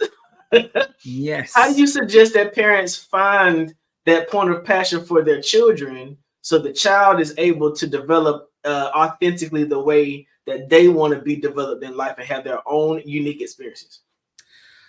So 2 ways I'm going to answer this question. First, study your children from birth. Study them. That's what I just mentioned before. And if they always migrate to something specific, then there's a reason for that. All right. You'll find that children will be great at doing things they've never been trained to do. Well, that's going to be a part of their purpose.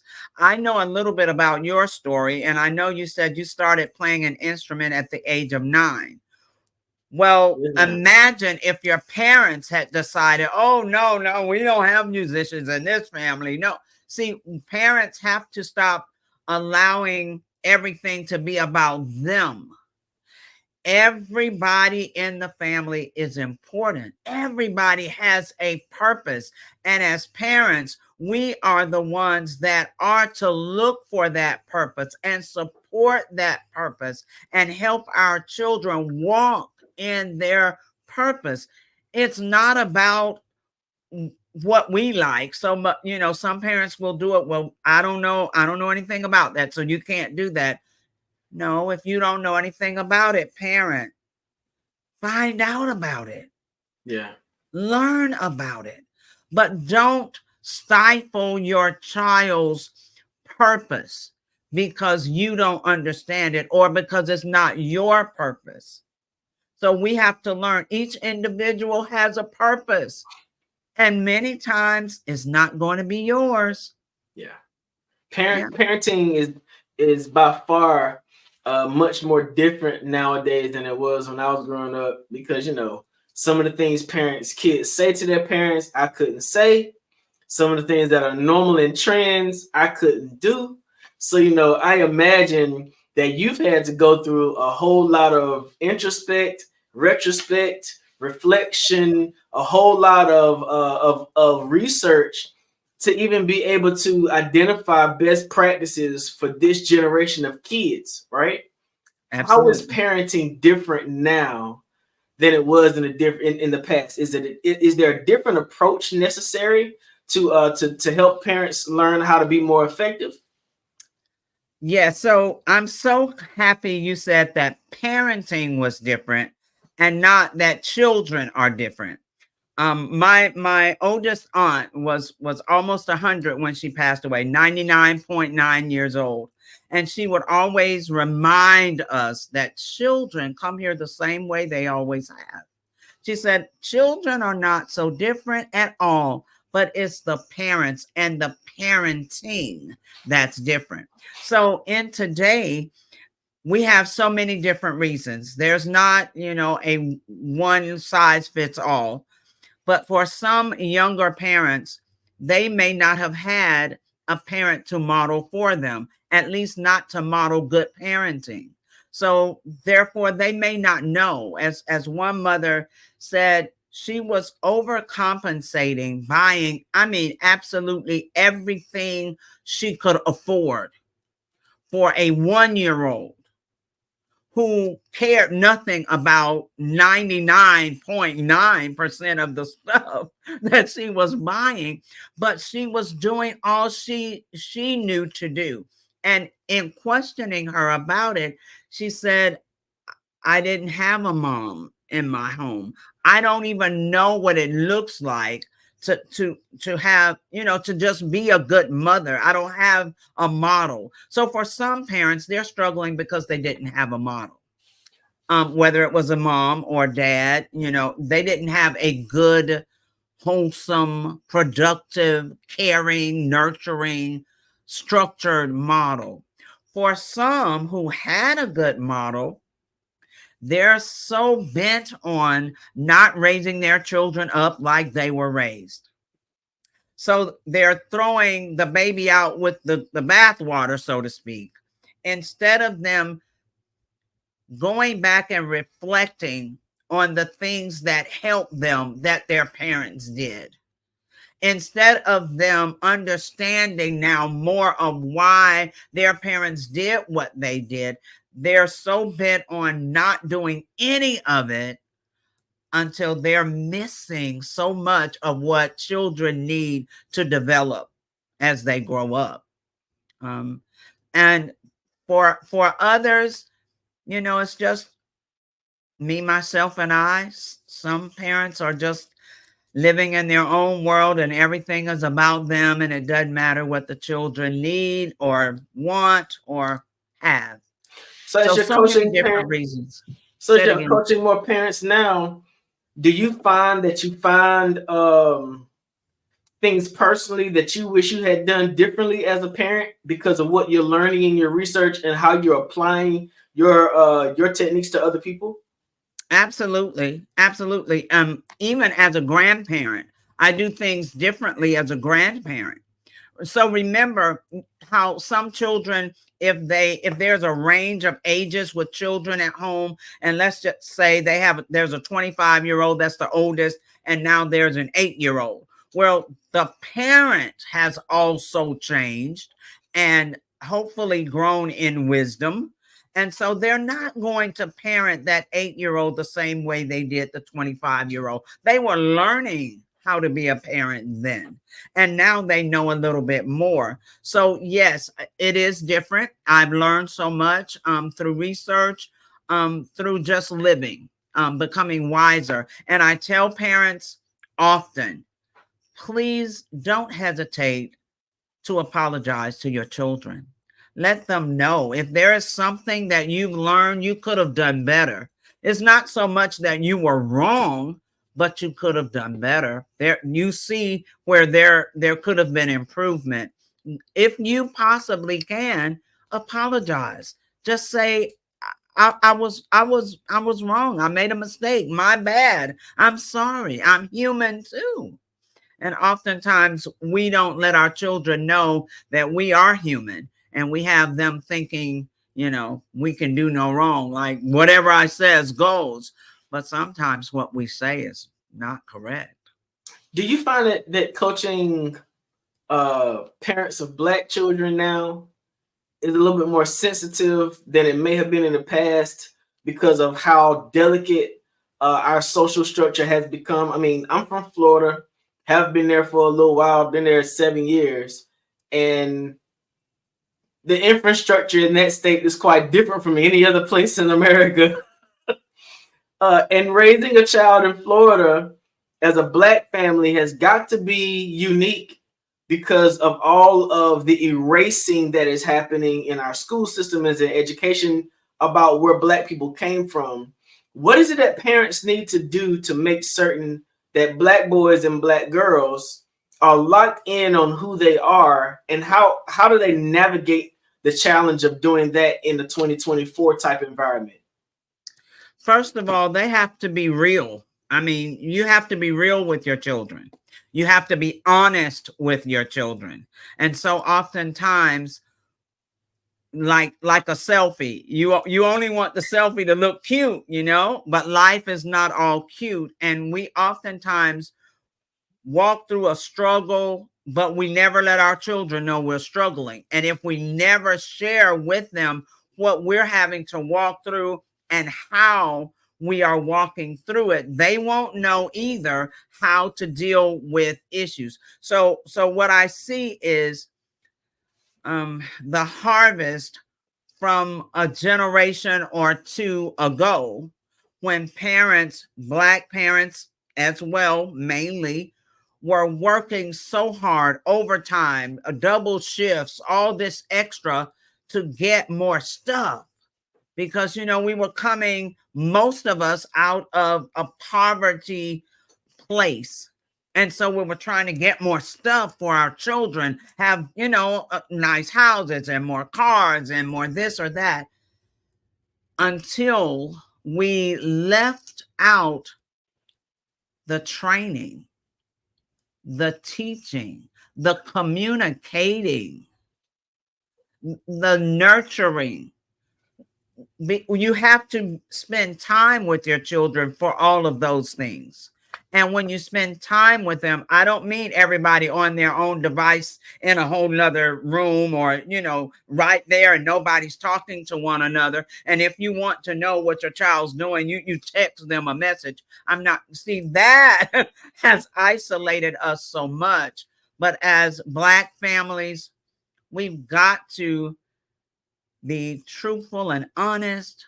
We've got to communicate with our children, and we've got to let them know what real life looks like. It's not about gaming, and it's not a game when you get out there. And many parents don't take the time to do that. It's almost as if we're afraid of realness now. We live it, but we don't want them to know that we have to live it. So how do you suggest we find that balance?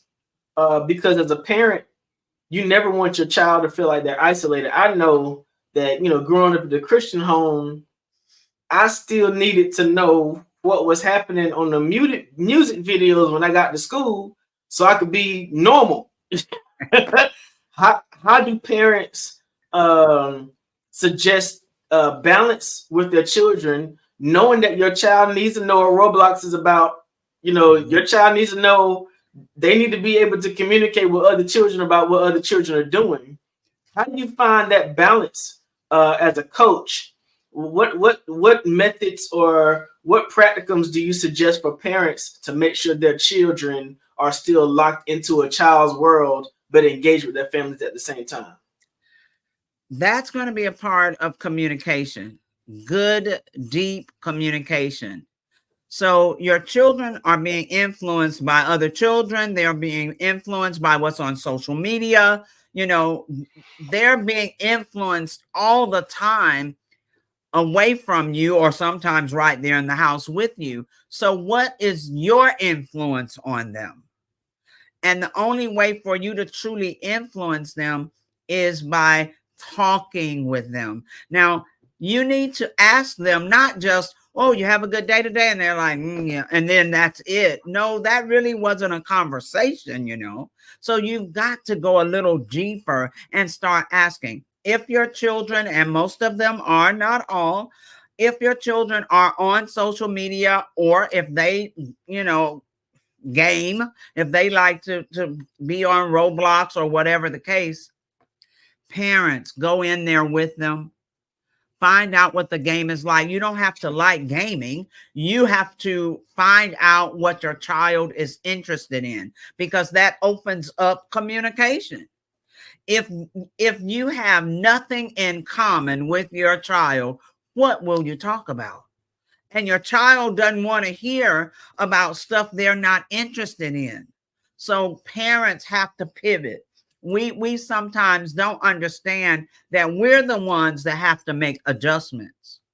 So pivot, and then go in those rooms and learn about the games and the stuff on TikTok. That's why I do TikTok with Parenting 911, because I know young people are there. My grandchildren taught me how. So, I mean, we have to get involved in what they're involved in. Then we can bring in the realness. So when you're talking about that, right, the first thing that came to my mind in terms of the difference between now and what used to be an imbalance was, I grew up in a time and season when corporal punishment was the tone of the day. All right? And I know that can be a sensitive subject for some, because every parent has not always been, as we can say, responsible for their role, right?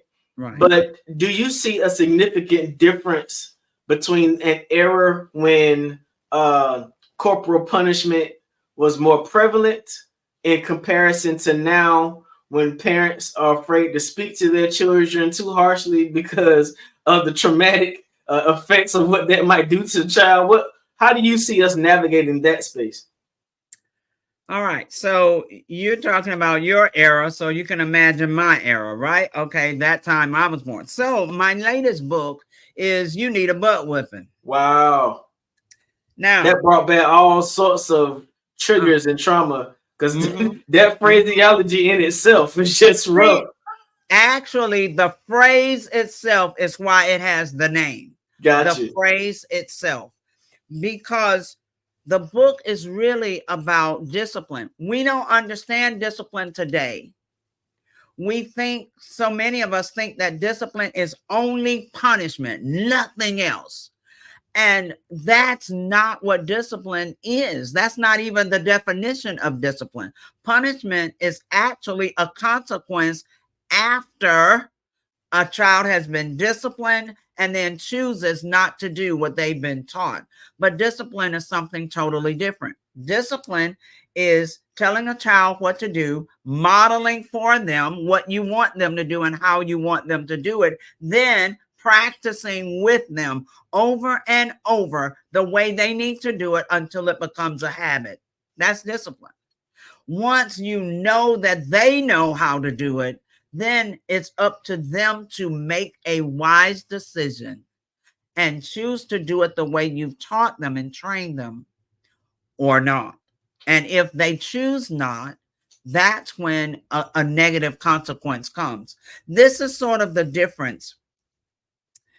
Back in the day, we'll use that, whether your day or mine, doesn't matter. Back in the day, parents were modeling more for their children. So you saw them, if it was everybody come to the table for dinner, everybody came to the table. If it was, we pray before we eat, or we all work together on a project, or we respect one another, you saw your parents doing that. Well, that makes a world of difference. That's modeling. Many times today, we don't model. We just so often assume that somewhere, somehow, the child knows what we're talking about. And if the child doesn't, they get in trouble. We've got to go back to modeling for our children what we want them to do. So you can't tell them that, well, you have to get off of your iPad or whatever at 8 o'clock. No more for you. And then we stay on it. We're talking to them, but we are on it. We are, Damon, man. No, you have to model for them what you want them to do. Modeling is that part of discipline that we're missing so often. And discipline takes time. And many people at this point in life don't like a process. They want it now, but not go through the time and the sacrifice it takes to get there. So let me say this about, right? But wait, let me say this. Say it again. Hold on. I want to say this. I may forget my time, my era. I may forget. I'm a little older. In the book, it teaches you, though, that a butt whooping cannot be your only go-to whenever your children do something. And it teaches you how to create a consequence chart. Many parents never recognize when their children are doing something good. They only recognize when they've messed up. and then they go straight to the butt whipping. But that can't be the case. That shouldn't be the case. That's an injustice to our children. So it teaches you how to create what I call a consequence chart. And you have a list of rewards, and then you have a list of things that your child doesn't like.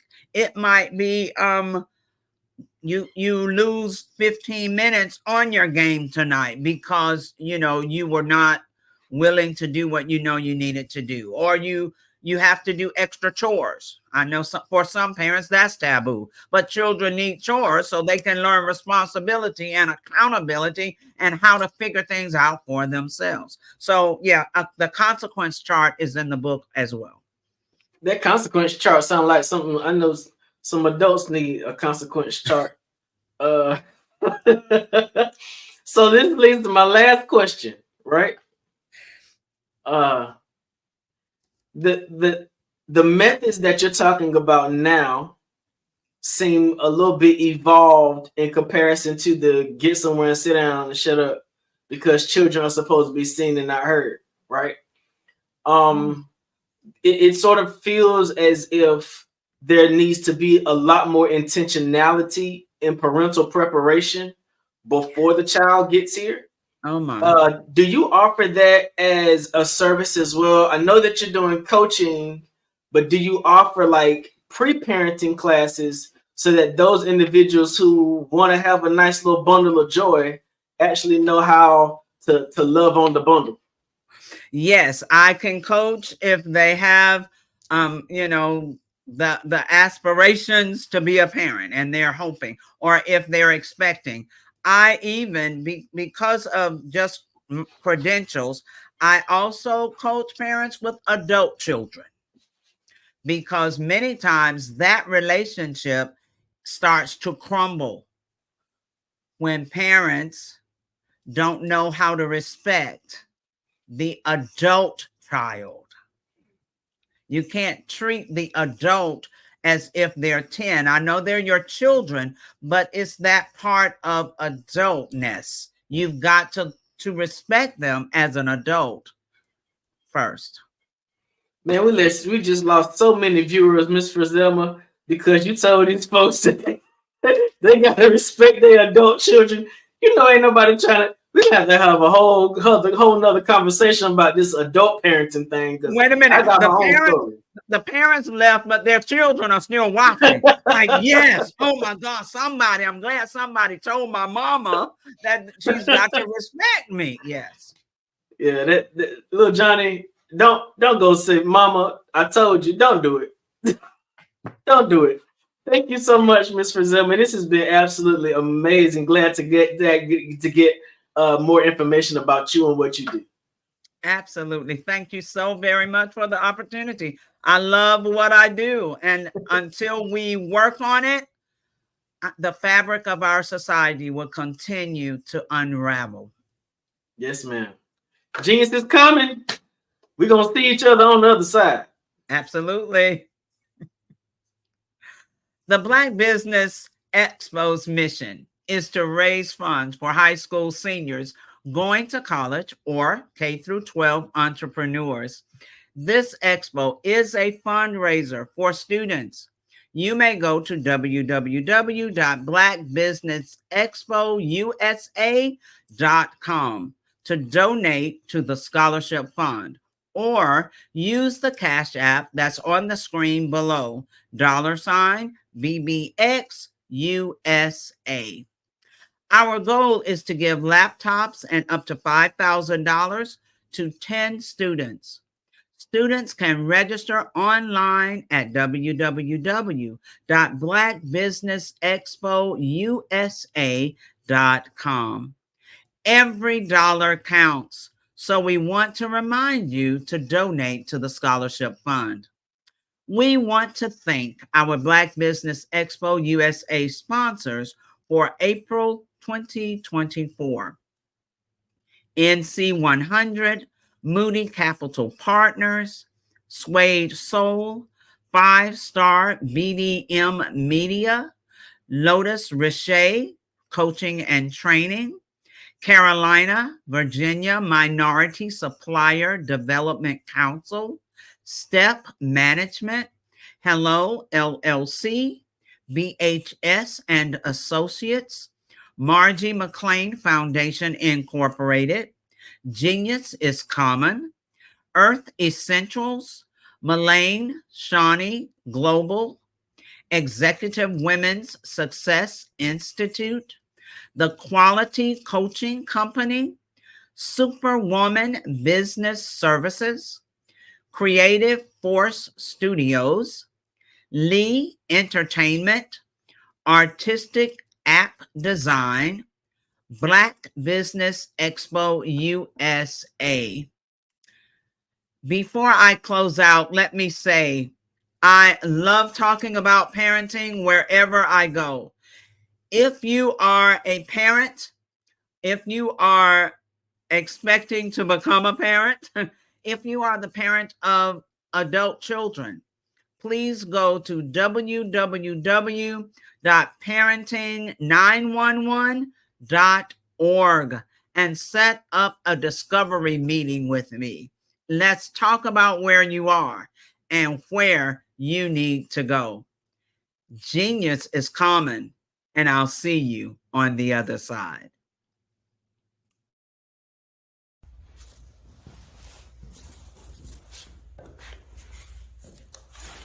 How you doing? I'm Rodney Allen Rippey. Yeah, the child actor. Well, now, leading man. Some of you might remember back in the day, the Harlem Globetrotters popcorn machine. Remember that? Well, it was a Saturday morning special that would come on, and I was there with Geese and Tex and Meadowlark Lemon. Remember the show? Well, I had a great time.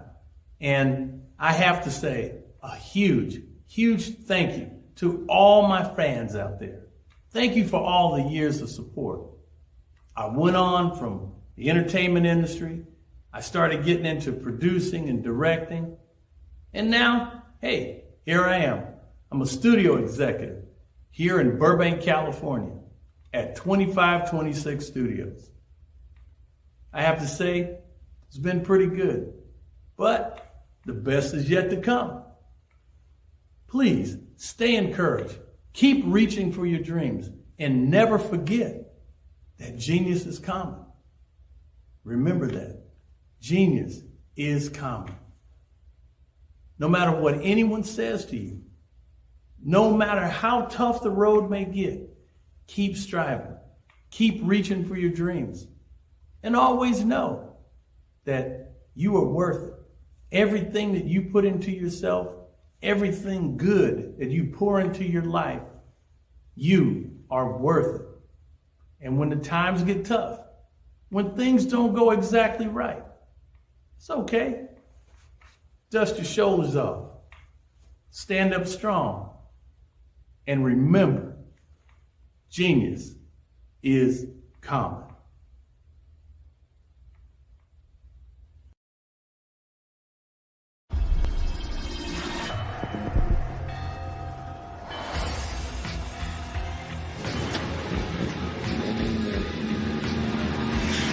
La connexion. La connexion.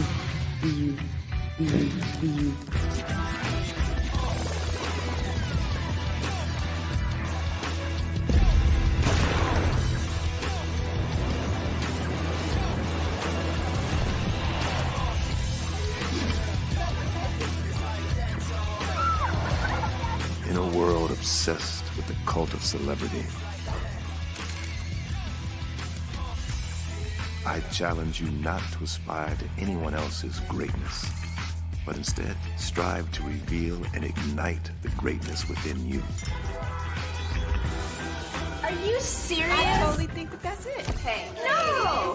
Hey! To me, sexy is a man that knows who he is and what he wants. Okay. He's comfortable. You look at him, you see him, he's just comfortable being himself. And you're like, Baby, be you. be you, baby. Just be you. I like it. Introducing the BU collection, exclusively available at K&G Fashion Superstore.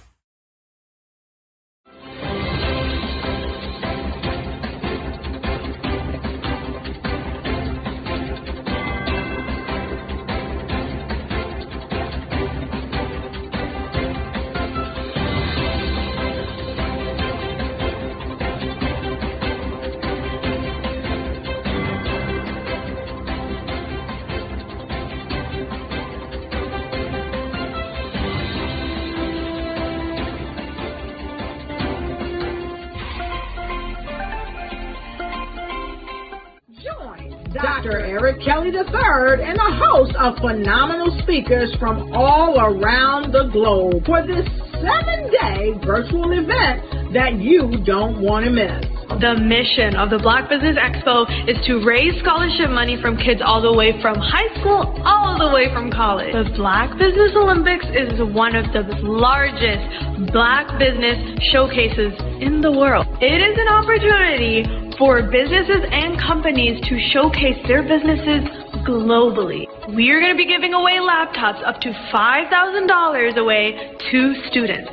Again, I'm Olivia Appleberry, the founder of 2 Cents Finance and one of the speakers for the expo. I am so excited to see you there. For more info, go to www.blackbusinessexpousa.com or call 919-308-9090 and hope to see you there.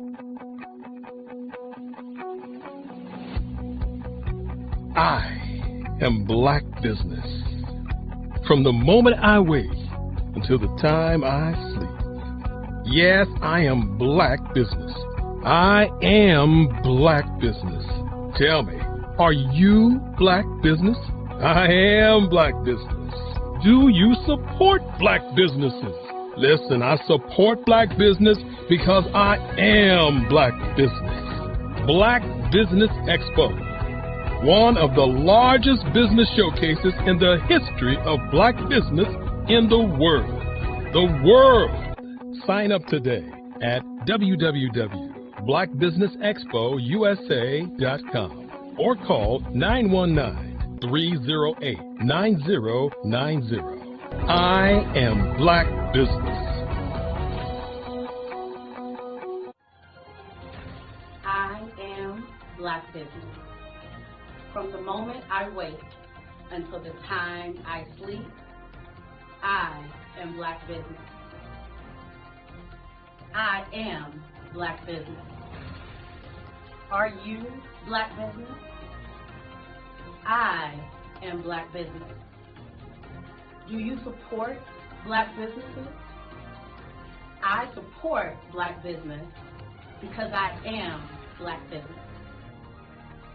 Black Business Expo, one of the largest business showcases in the history of Black America in North Carolina. Join Dr. Eric Kelly III and a host of phenomenal speakers from all around the globe for this 7-day virtual event that you don't want to miss. The mission of the Black Business Expo is to raise scholarship money from kids all the way from high school all the way from college. The Black Business Olympics is one of the largest Black business showcases in the world. It is an opportunity for businesses and companies to showcase their businesses globally. We are going to be giving away laptops up to $5,000 away to students. Again, I'm Olivia Appleberry, the founder of 2 Cents Finance and one of the speakers for the expo. I am so excited to see you there. For more info, go to www.blackbusinessexpousa.com or call 919-308-9090 and hope to see you there. I am Black business.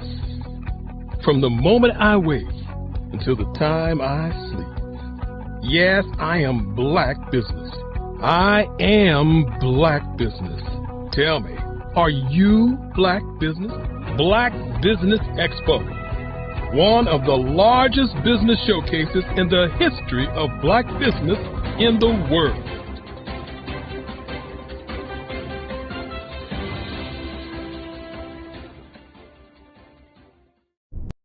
Follow the Brand TV broadcast host, Grant McGaugh, as he visits with top executives and entrepreneurs to find out their secrets of success with their personal brand. Follow the Brand TV broadcast host as he focuses on brand development to build better relationships, bring value to your business, relationships, and career. You will enjoy listening to each episode that is tailored to speak to you directly. If you're looking for this type of clarity in terms of building your brand, you have tuned into the right station.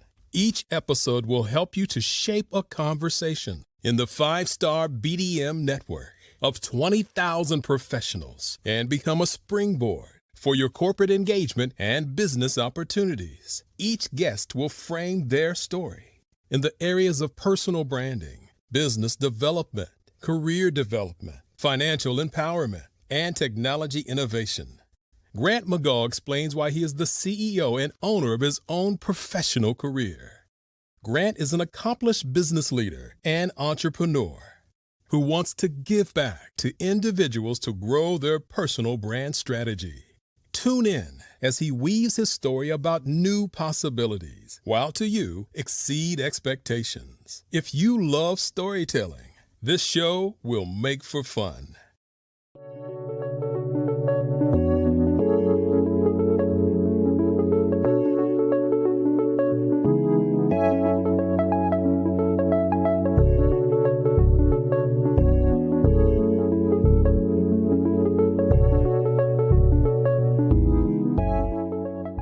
Passion has been around helping communities of color and historically underrepresented and underserved communities, minority, rural, veterans, persons who are differently abled, in the intersection of education, innovation, technology, industry, and let's throw some entrepreneurship in there just for fun.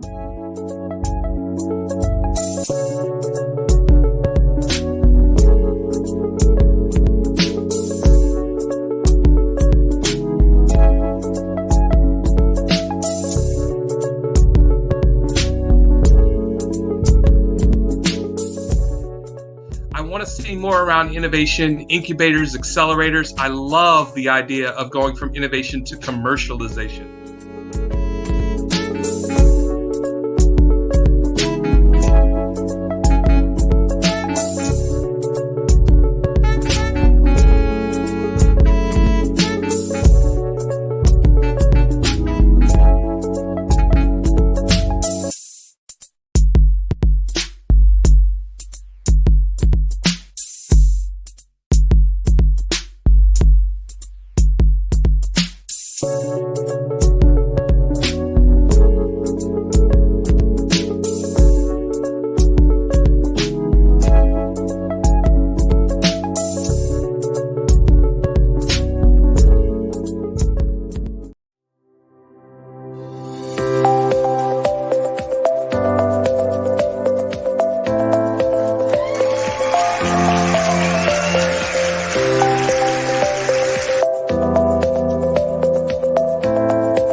media is evolving. It's more vibrant, more colorful, more energetic, and so are you. It's not just photos anymore.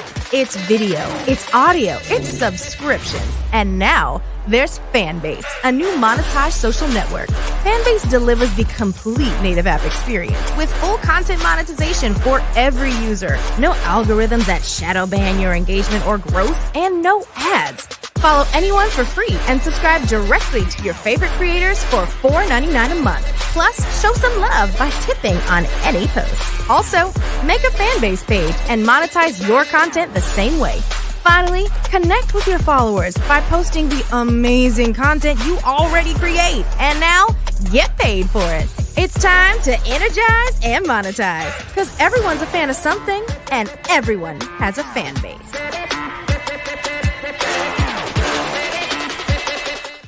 Five-Star BDM, Brand Development Masters, is a professional consulting and advisory group keenly focused on business development services for the small to mid-sized business and entrepreneurs. Although every business is unique, they often share business development challenges that can be addressed through smart branding. Services include process improvement and operations, digital strategy and transformation, business intelligence, digital marketing, and personal branding. Our business and personal branding company has helped a number of professionals and organizations to optimize and grow.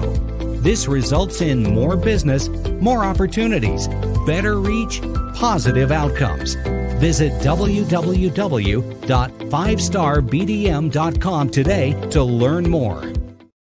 Sometimes you got to hear the news from the Black perspective, and more specifically, Black publishers. And that's exactly why you have to download the HeyTie app, the largest mobile app delivering breaking news, videos, and podcasts from 200 of your favorite Black publishers. Yes, 200 Black publishers delivering news as it happens, literally all in one app. Go to HAYTI.com or download the app in the Google Play Store or Apple App Store. It's completely free, along with information that you can trust, so go check them out.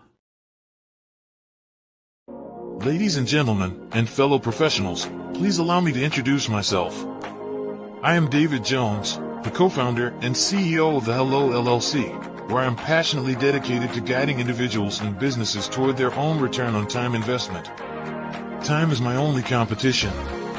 With over 20 years of experience as a corporate C-level executive, I bring a wealth of knowledge and expertise to the Hello LLC.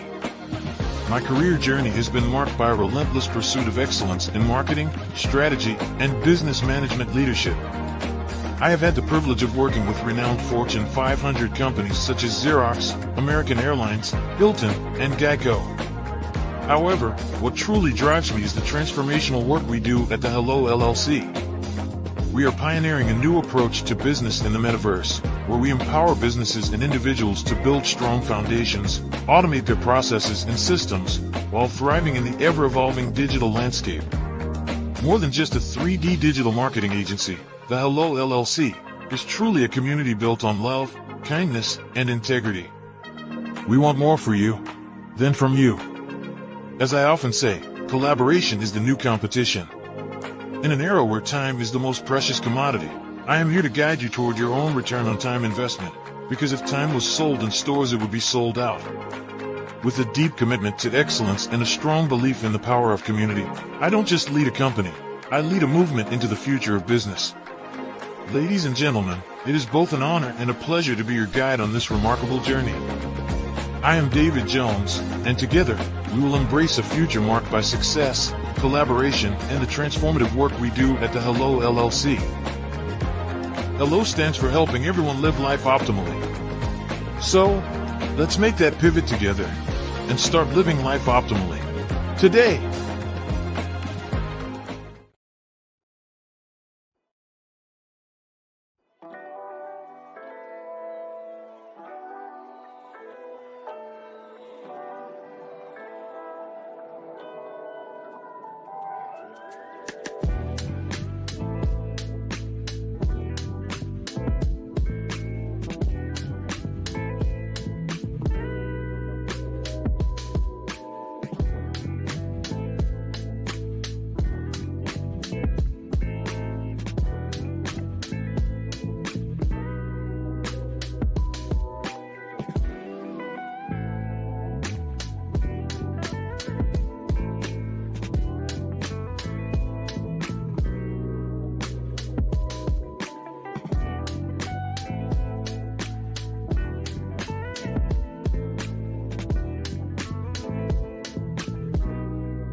story, they're like, okay, somebody said they had a vision from God and they need money to build something. And I was like, well, if this guy tells me that the sun's not going to come up, I would not get out of bed. That's who he is to me. And you can see that my judgment is well placed, because in another 8 or 9 months, we're going to put his technology into an electric car. You know, people always say, well, why'd you build the car and the engine is not finished yet? I'm like, well, when the engine's finished, what are we going to put it in? You know? So we had to do the 2 parts. What we're doing right now is putting those 2 parts together. And, you know, in 8 or 9 months, you know, Derek Automotive is going to basically redefine the electric transportation sector. But tonight is about having fun. So we're going to have fun tonight. Tomorrow we're going to get back to work. All right?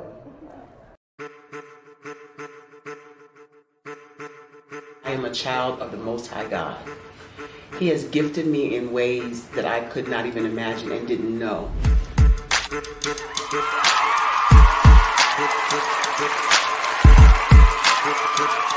There was a time when I didn't know who I was. I listened to other people tell me who I should be, what I should do. I listened to people telling me that I should be a boutique owner, that I should be a construction manager, that I should be a laborer. Have you ever felt like you should do something else, be something else, go somewhere else, be wherever you wanted to be, and you felt like you were in a box? Anybody in the room? And you couldn't get out? Anybody in the room? And you kept trying to go and go and you couldn't get out? Anybody in the room?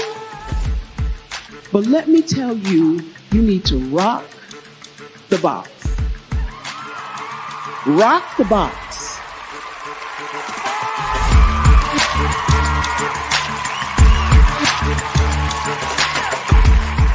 I am engaging, inspiring, and empowering.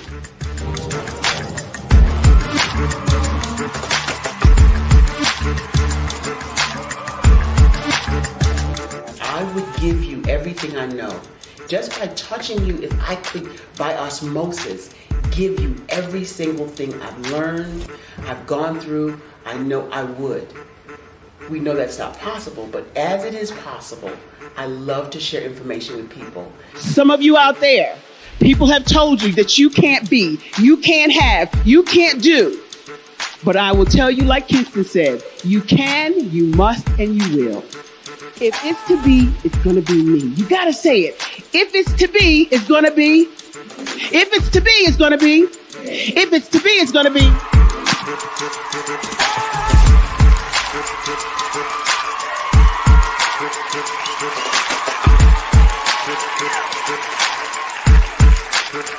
Barbara is because she believed what her mama said about her and not what other people told her. Every day you wake up, when you're in a situation, it's your choice whether it's an advantage or the disadvantage. She gained her confidence and her life, and now she is a testimony. If I can help you elevate yourself, then I feel like I'm elevating my own self as well.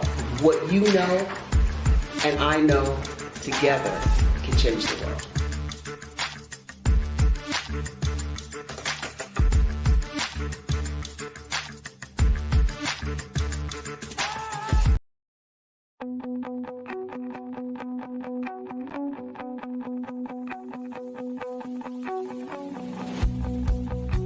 I am Black business.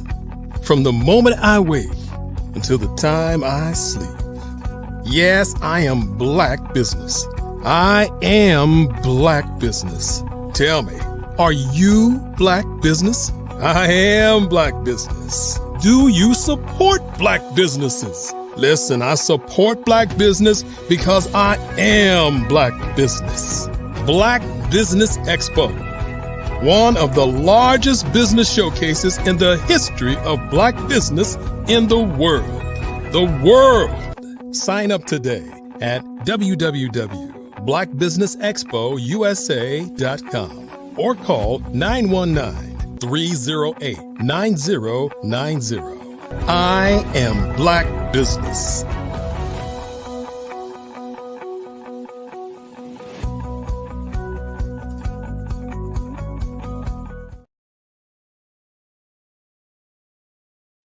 Good evening, business owners, entrepreneurs, thought leaders, and corporations.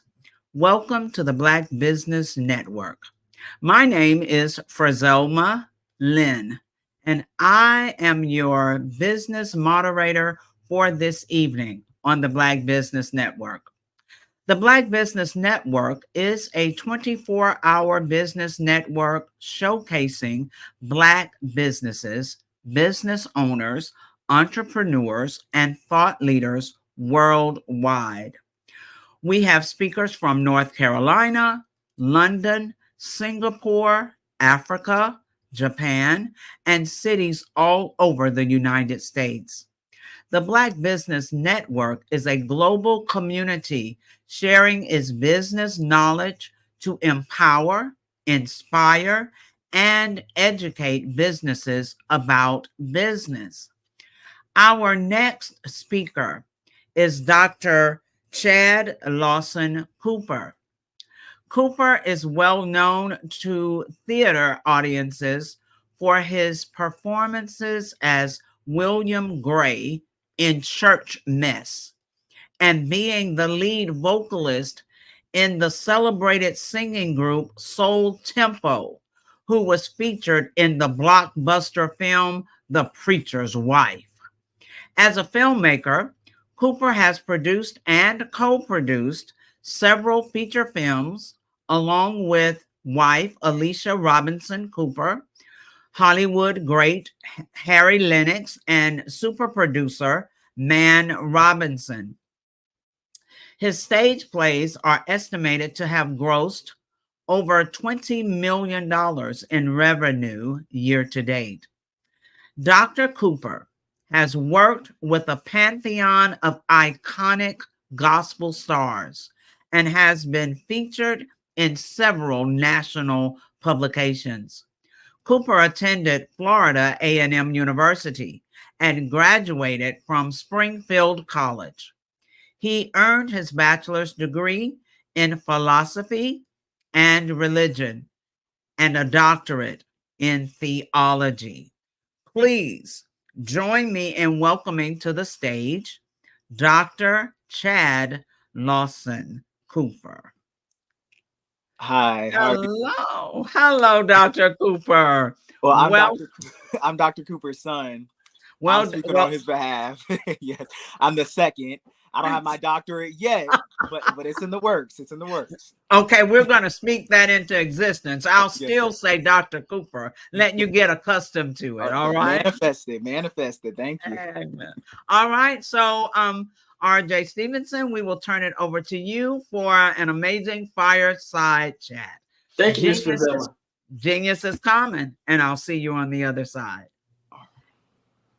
Hey, man, how you doing? I'm doing good. How are you?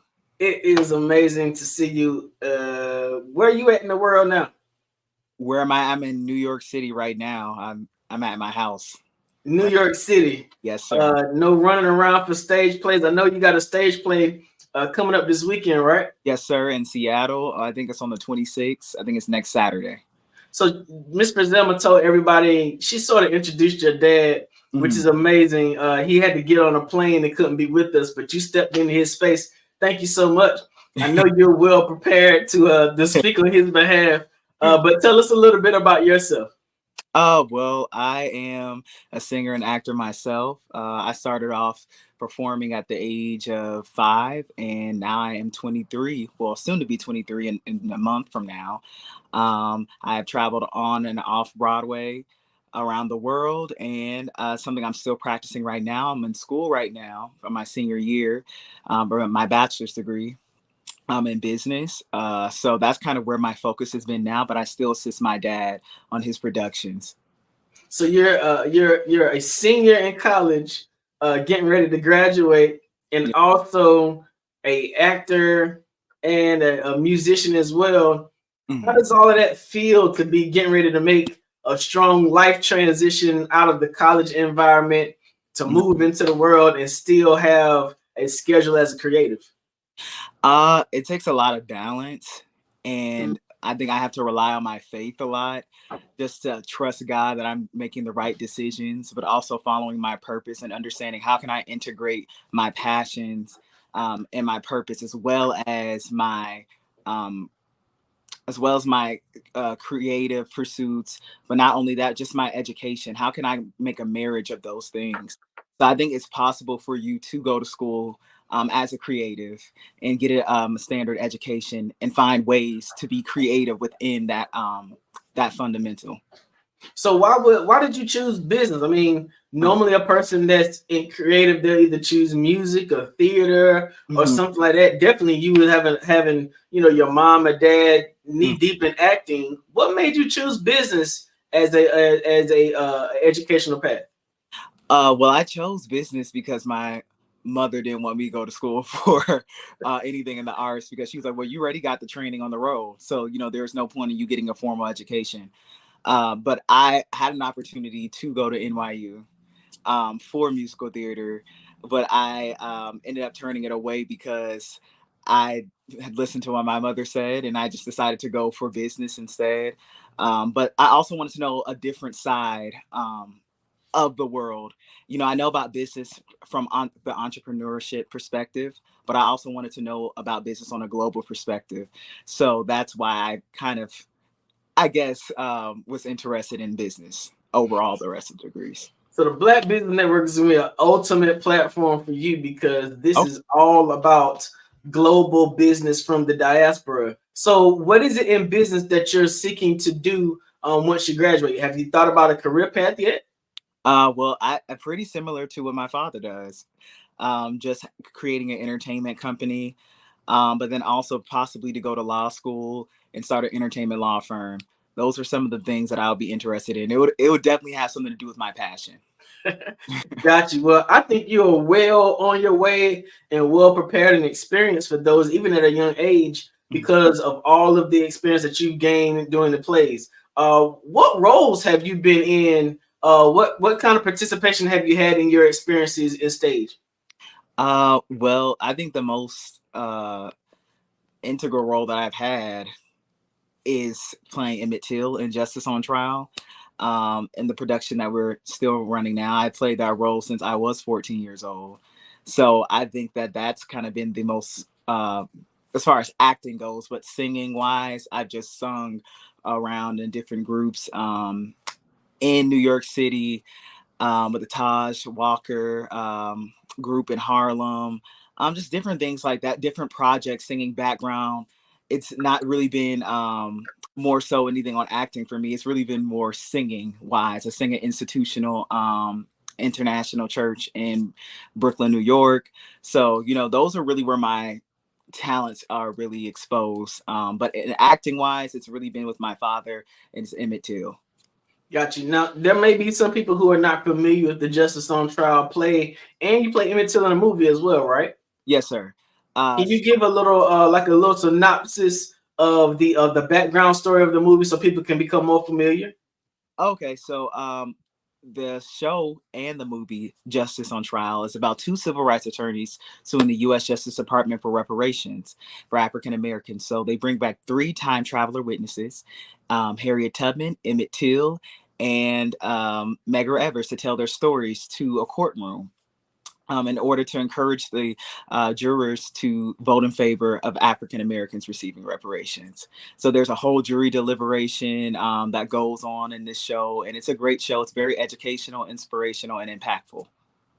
Gotcha. And you do an amazing job. Oh, thank you. Playing Emmett Till in that production. Every time I do it, it's like you always bring something different to the stage. What's it been like to have the opportunity to play such an icon as Emmett Till, definitely in today with where we are in the landscape of social justice and Black history? I think to play a role like that, it can be very draining, and it has been very draining for me to play that role for several years, because I think you're putting yourself in a vulnerable place that I think as Black men, that we kind of try to ignore this place where we can feel emasculated, knowing that because we're Black, there's a burden on us, that there's a system that's set against us. So I think that's the role, the effect that it has on me. It can cause a lot of indignation playing a role like that. But then also it's just very sorrowful. So, it takes a lot out of me when I do play that role. And I really hope that when people do see this production, if they are interested in it, I hope that you do leave with a burden to fight for justice, because Emmett Till is not just inside of me. When I'm playing him, he's inside of me outside of the costume, and he's inside of you and every one of us as Black men. Gotcha. Now, as in regards to the business of entertainment, stage production can get interesting. Mm-hmm. Especially when, like this weekend, you all are in Seattle. Your dad has been in Seattle pushing tickets, marketing, making certain that the production goes the way it's supposed to. Mm-hmm. And so what are the things that you've seen in your experiences traveling with your dad that caused you to want to be a part of the business end of musical production? I think that he has a unique, distinct way of marketing his shows and his productions that I've not seen anywhere else. So he really markets in the church market, and he will go into the churches and create a partnership with the church community. And that's how he'll market his shows, opposed to just doing radio and TV. He really connects with the community. And so that kind of, he builds this personal relationship with them where they feel like they can trust whatever my dad is going to put out, that it's going to be great, because he's established some type of foundation. So I think for the business aspect of it, I'm always in awe when he goes into a church and markets on Sunday. I'm like, he'll go up there and he'll give his 30-second rundown of the show, and then he'll also sing, because he is multi-talented. So he'll sing, and then that also, just hooks them in. So I think because he's a master of all, I don't like to say jack of all trades, but I think because he's a master of all, his technique is very unique, and I don't think it's something that most businesses can duplicate. So now, as you've been studying in college, you should have heard about identifying your niche so that you can identify your prospective clientele. Mm-hmm. Why do you think going to Black church congregations, why do you think that's been successful for him as he's identified that as his marketing structure? I think that's been successful for him because that's what he understands, and he understands the psychology of what that demographic is attracted to. Like most people who are pioneers in business, you have to understand or you have to study the psychology of the demographic. For example, Tyler Perry, he studies the demographic maybe of women who are between the ages of their late 30s to their 50s. What would they be attracted to? What type of content? And that's how a lot of us, like myself, have grown up watching Madea. Because maybe my mother was in that demographic, and now, and now I'm watching Madea, and, that's how you really build. So I feel like he understands that because he was a pastor. He pastored for many years. So the church is really his home. And so he understands how to build this connection with that community. So that's his unique marketing tool that I appreciate. So the church has been his home. The church and stage has been your home. Mm-hmm. Why do you find yourself so comfortable in that space when there are so many other people around the world who are like flabbergasted by being in front of a camera? It sort of seems like that environment just brings another thing out of you to life. I feel like for me personally, being in the church and in the stage, my parents never pushed me to do it. It was something that I was just attracted to because I saw the way that they loved it. And I like the attention. I do like a lot of attention. So I was like, okay, well, I want to be in front. I want everybody to be, applauding for me and giving me the Michael Jackson treatment. I like it. And so I think that's what attracted me, but I also love to just story tell. And I think that's what an artist is somebody who enjoys to tell stories and to change the perspective of the world.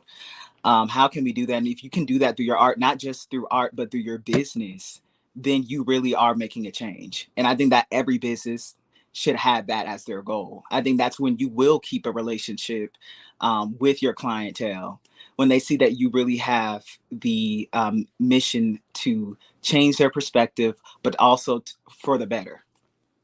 So let's talk about where you are right now. You are the heir to the Chad Cooper Company on Broadway, the only Black production company on Broadway in Manhattan. Kudos to you and your family for producing that kind of legacy. What kind of weight does that feel like for you following that kind? I mean, your mom and your dad are prolific actors and singers. How does that make you feel following along in their footsteps? Is that anxiety? Does it make you, because I'm a PK too, and most PKs, we don't want to have nothing to do with the career that our parents had.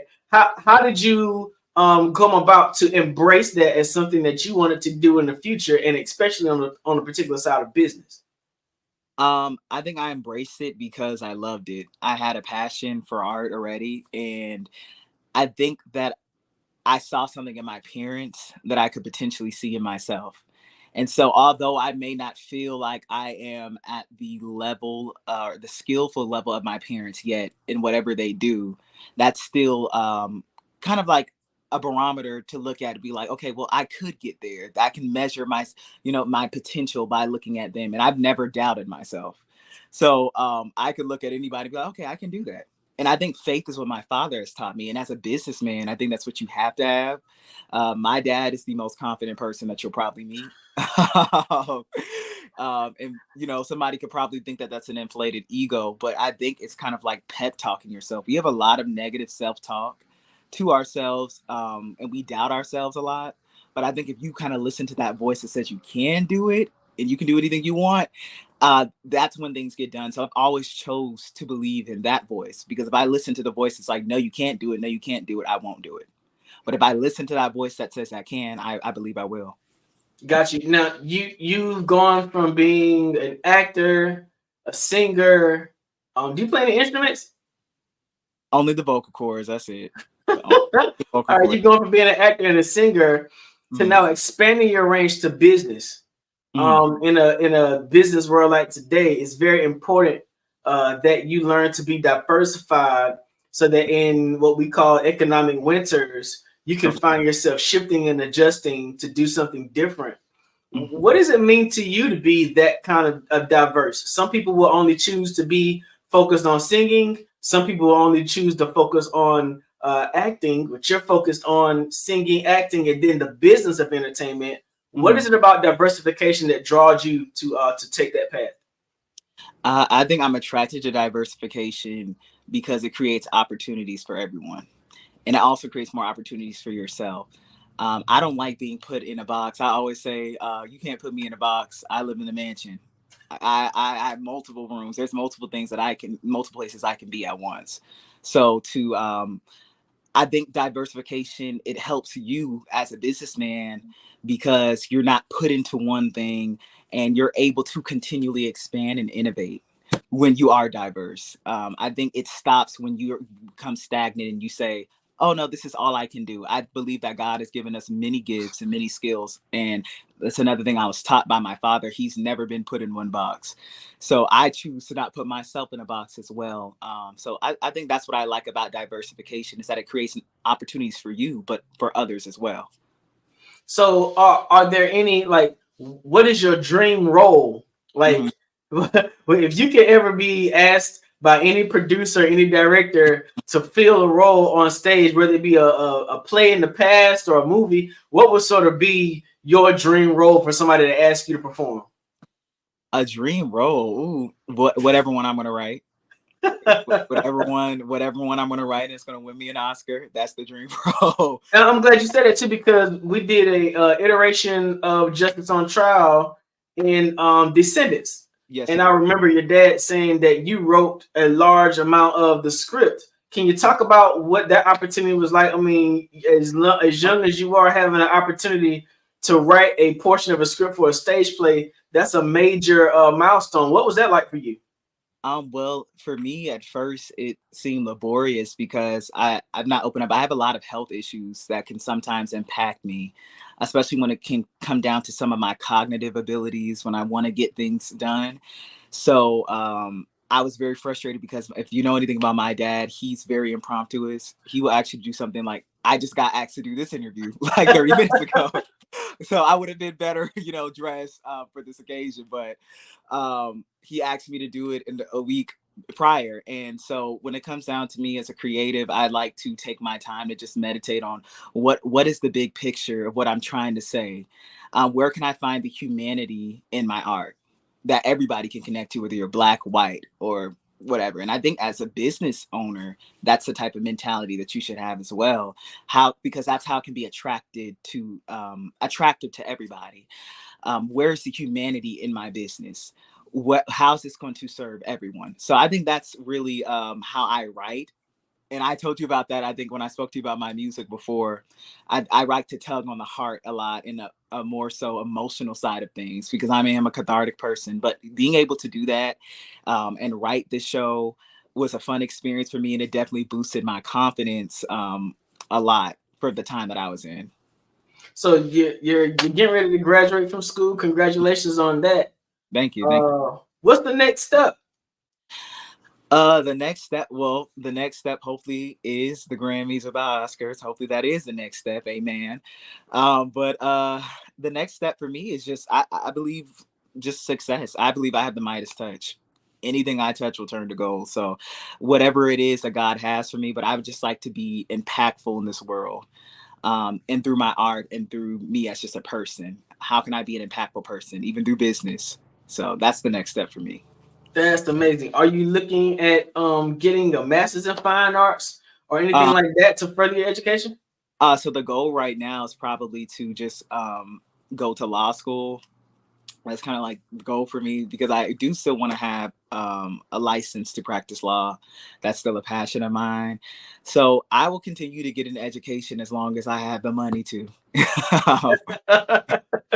So in terms of law, is there a particular area? Are you looking at entertainment law? Yes, entertainment law. I've been law. told that every family needs a good lawyer somewhere. Right. What kind of law are you looking at doing, and what inspired you to take that path? Entertainment law, because of the field of work that my parents are in and that I am in. I just believe that artists should know their rights. I am an artist advocate. I believe that you should know your rights. I believe that you should not be making less money than people who are not creating the art. And if you can find a way to independently make money, I suggest you do that. And that just goes for business as well. The same rules apply even in business, corporate versus, just being a regular entrepreneur. I just believe that people should be able to be independently financially successful in their businesses. So, one of the responsibilities of parents, especially when we have children who are following in our footsteps and our legacies, is to set them up in a path and a trajectory for success.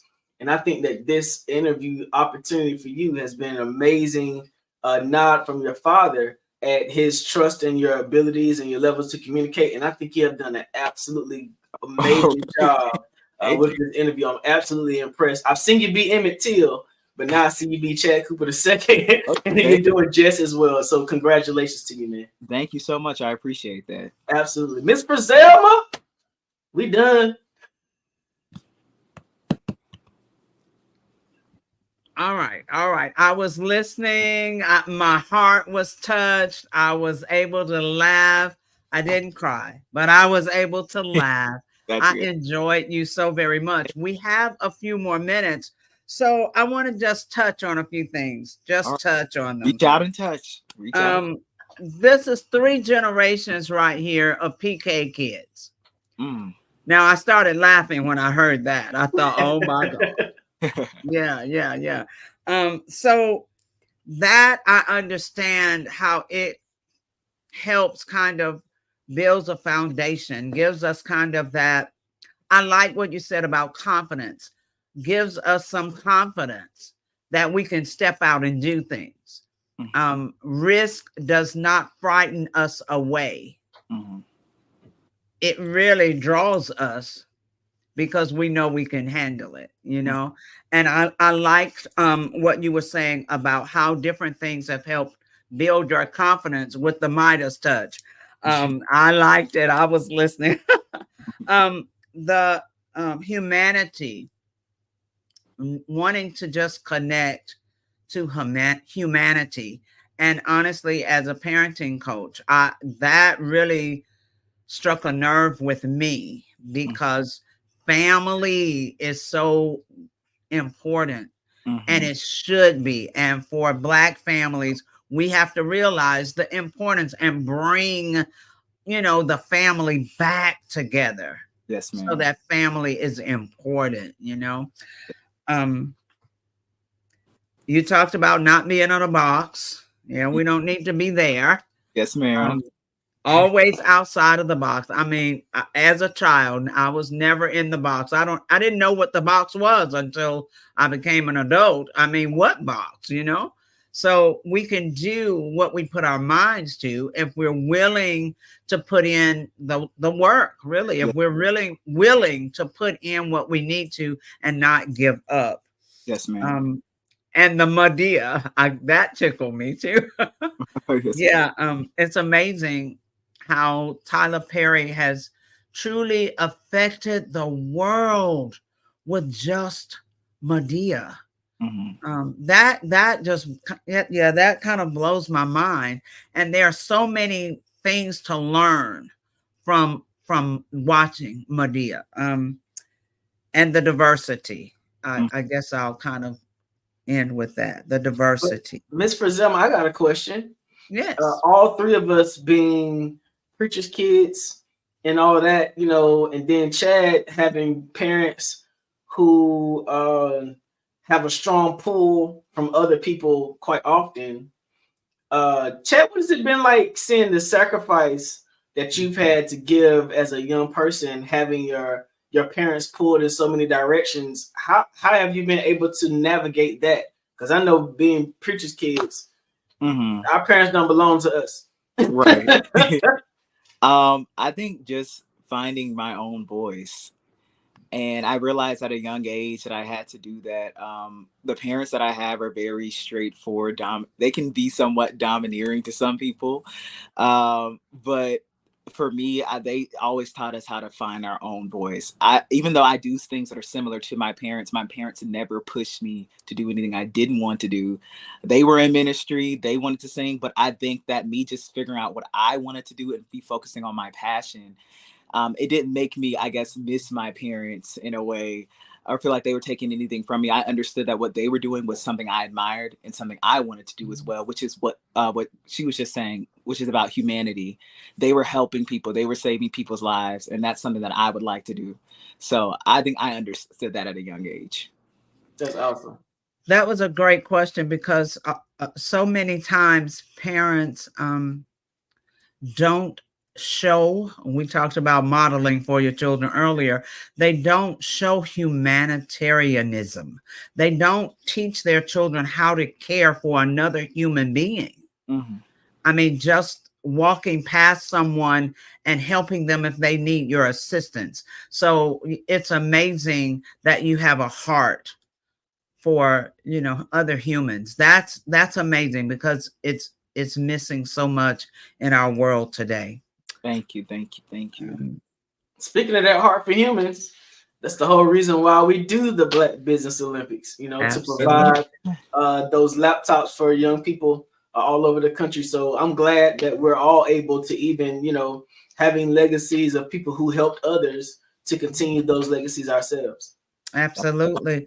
And how would you like for people to contact you, or you know, just get in touch with you for whether it's jobs or whatever the case may be, that Grammy coming up or whatever it might be? How would they contact you? You want to speak it?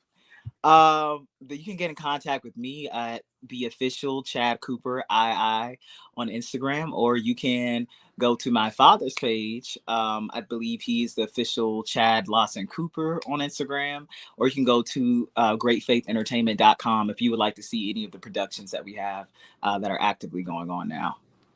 And you're going to give a plug for the Seattle show, right? Yeah, the Seattle show is on April 26th, I believe. It's next Saturday. It's going to be at 6:30, and we still have some tickets left. So if you like to come out, and bring your umbrella because we're in Seattle. Just make sure you bring your umbrella. You'll be all right. But thank you all so much for bringing me on this platform. Even though it was last minute, I really appreciate speaking with you all about this. I would love to come back, and I'd love to tune in to see more guests speak. Absolutely. All right. You've been an excellent guest. So thank you so very much for talking from your heart, and so many young people your age listening in and hearing that. So you've inspired people all over the world just this evening. All right. Thank you so much. Yes, sir. Mr. RJ, thank you. You were a great fireside chat host. And one more to go. All right. Genius is common, and I'll see you on the other side. Awesome. Thank you. The Black Business Expo's mission is to raise funds for high school seniors going to college or K-12 entrepreneurs. This expo is a fundraiser for students.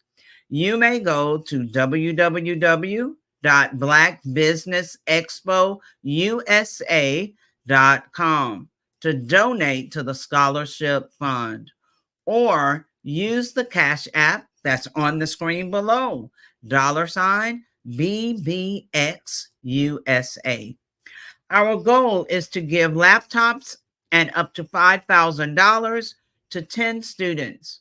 Students can register online at www.blackbusinessexpousa.com.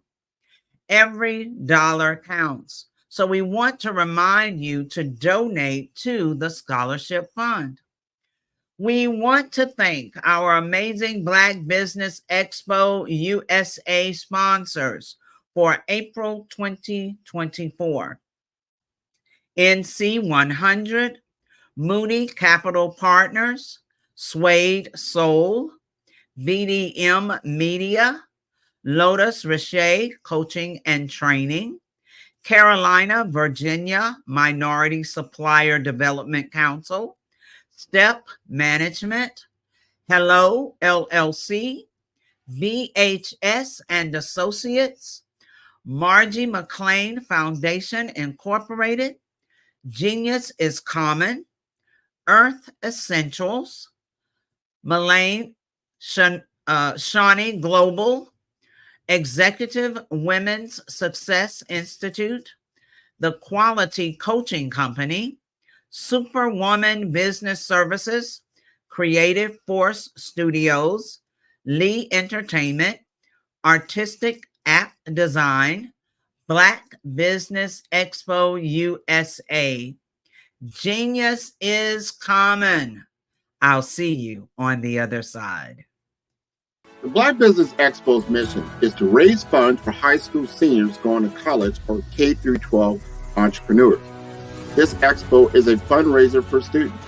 Please, you may go to www.blackbusinessexpousa.com to donate to the scholarship fund or use the Cash App at $BBXUSA. Our goal is to give laptops and up to $5,000 to 10 students. Students can register online at www.blackbusinessexpousa.com. Every dollar counts. Please donate to the Black Business Expo USA Scholarship Fund.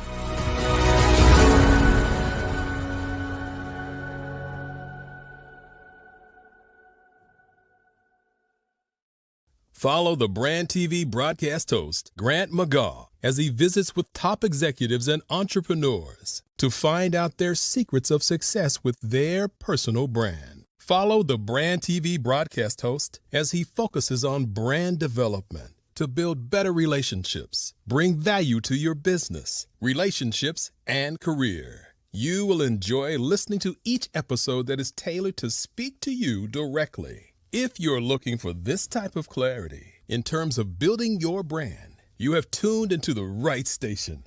Each episode will help you to shape a conversation, in the 5-star BDM network of 20,000 professionals and become a springboard for your corporate engagement and business opportunities. Each guest will frame their story in the areas of personal branding, business development, career development, financial empowerment, and technology innovation. Grant McGaugh explains why he is the CEO and owner of his own professional career. Grant is an accomplished business leader and entrepreneur who wants to give back to individuals to grow their personal brand strategy.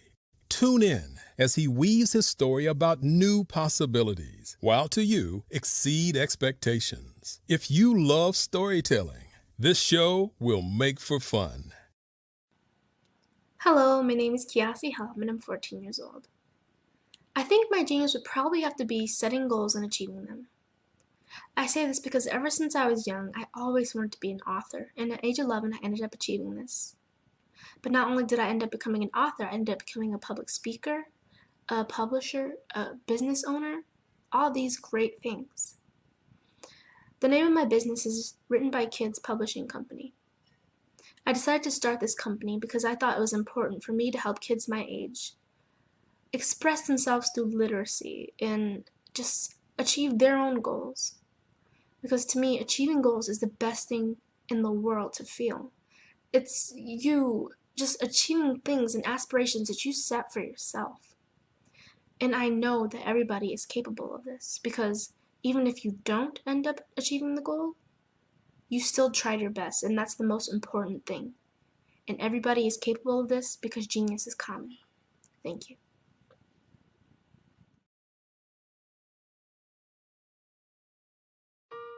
Hello, this is Israel, and I am CEO of Daydreams Interactive and author of Princess Planet.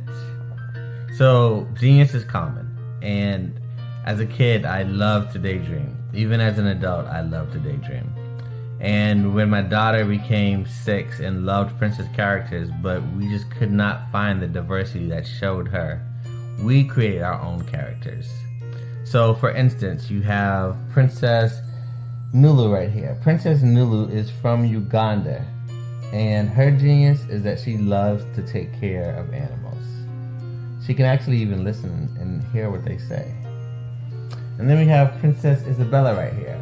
Princess Isabella, she's from Cuba, and her genius is biochemistry. One day she hopes to eliminate disease. Then we have Princess Nia right here, and Princess Nia is based off of my daughter, and she is what she wants to be, the greatest dancer alive. So that's her genius. So what's your genius? My genius is my imagination. Genius is common.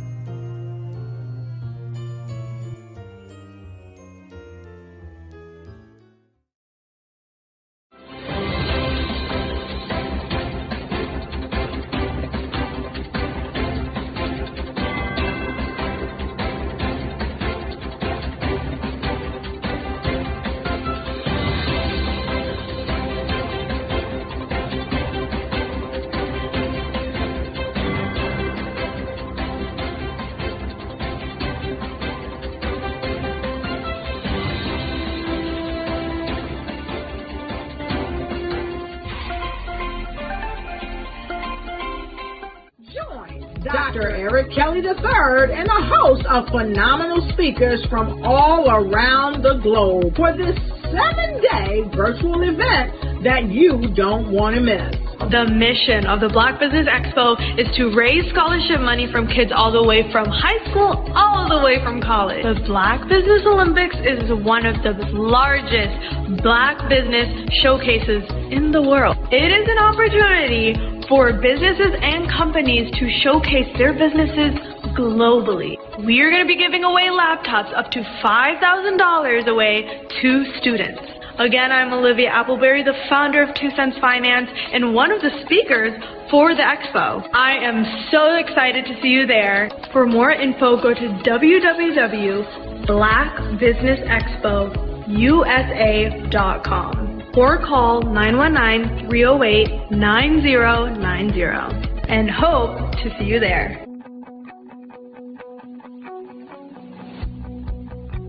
I am black business. From the moment I wake until the time I sleep. Yes, I am black business. I am black business. Tell me, are you black business? I am black business. Do you support black businesses? Listen, I support black business because I am black business. Black Business Expo, one of the largest business showcases in the history of black business in the world. The world! Sign up today at www.blackbusinessexpousa.com or call 919-308-9090. I am black business. I am black business. From the moment I wake until the time I sleep, I am black business. I am black business. Are you black business? I am black business. Do you support black businesses? I support black business because I am black business. Black Business Expo, one of the largest business showcases in the history of Black America in North Carolina. Join Dr. Eric Kelly III and a host of phenomenal speakers from all around the globe for this 7-day virtual event that you don't want to miss. The mission of the Black Business Expo is to raise scholarship money from kids all the way from high school, all the way from college. The Black Business Olympics is one of the largest black business showcases in the world. It is an opportunity for businesses and companies to showcase their businesses globally. We are going to be giving away laptops up to $5,000 away to students. Again, I'm Olivia Appleberry, the founder of 2 Cents Finance and one of the speakers for the expo. I am so excited to see you there. For more info, go to www.blackbusinessexpousa.com or call 919-308-9090 and hope to see you there. I am black business. From the moment I wake until the time I sleep. Yes, I am black business. I am black business. Tell me, are you black business? Black Business Expo, one of the largest business showcases in the history of black business in the world.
I am a child of the Most High God. He has gifted me in ways that I could not even imagine and didn't know.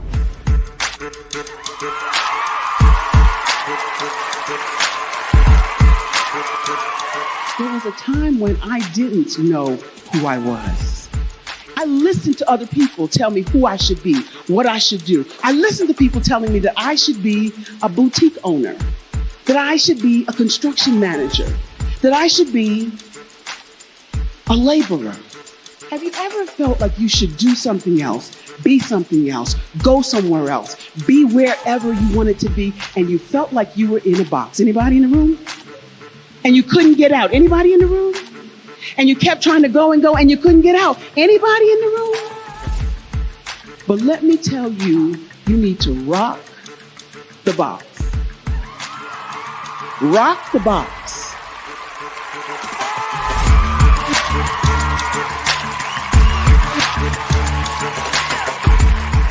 I am engaging, inspiring, and empowering.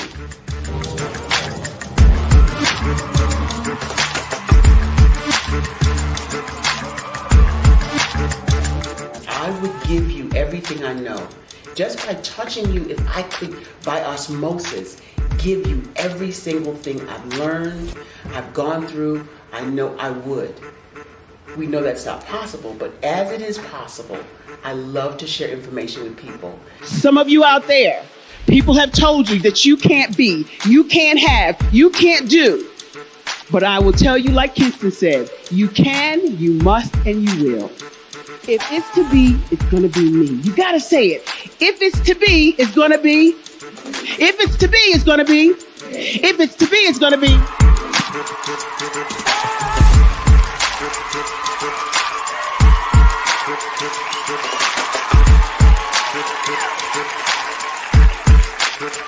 Barbara is because she believed what her mama said about her and not what other people told her. Every day you wake up, when you're in a situation, it's your choice whether it's an advantage or the disadvantage. She gained her confidence and her life, and now she is a testimony. If I can help you elevate yourself, then I feel like I'm elevating my own self as well. What you know and I know together can change the world.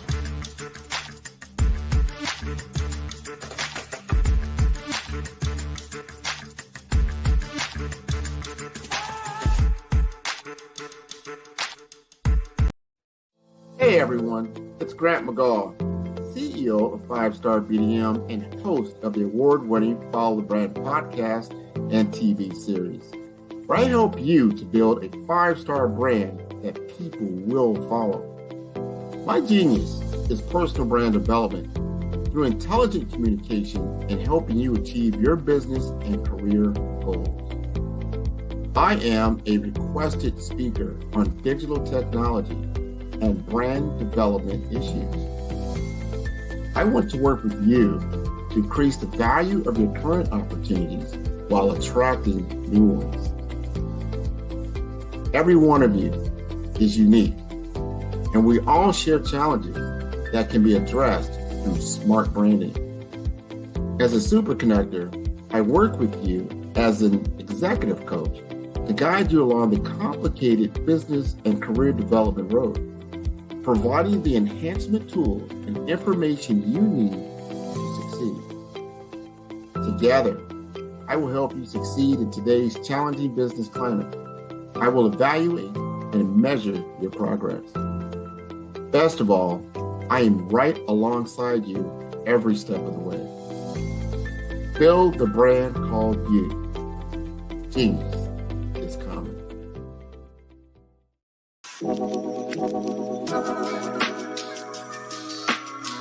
The African company and the African CEO is making a conscious decision to bring on someone external to the continent versus bringing on someone who is from Ghana or Kenya or South Africa.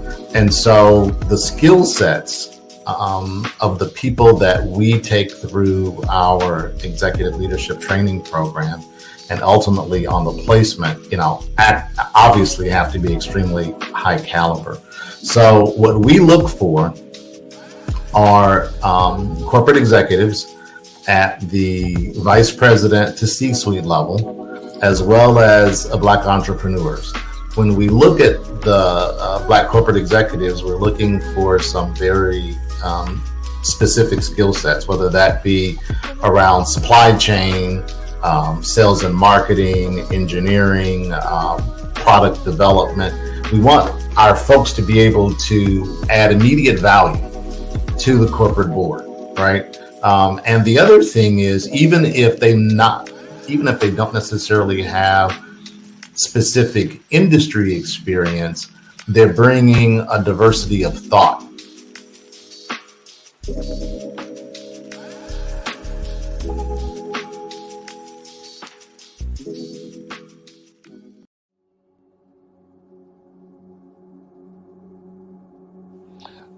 I was born and raised in southeastern West Virginia, the coal fields. My father was an AME minister.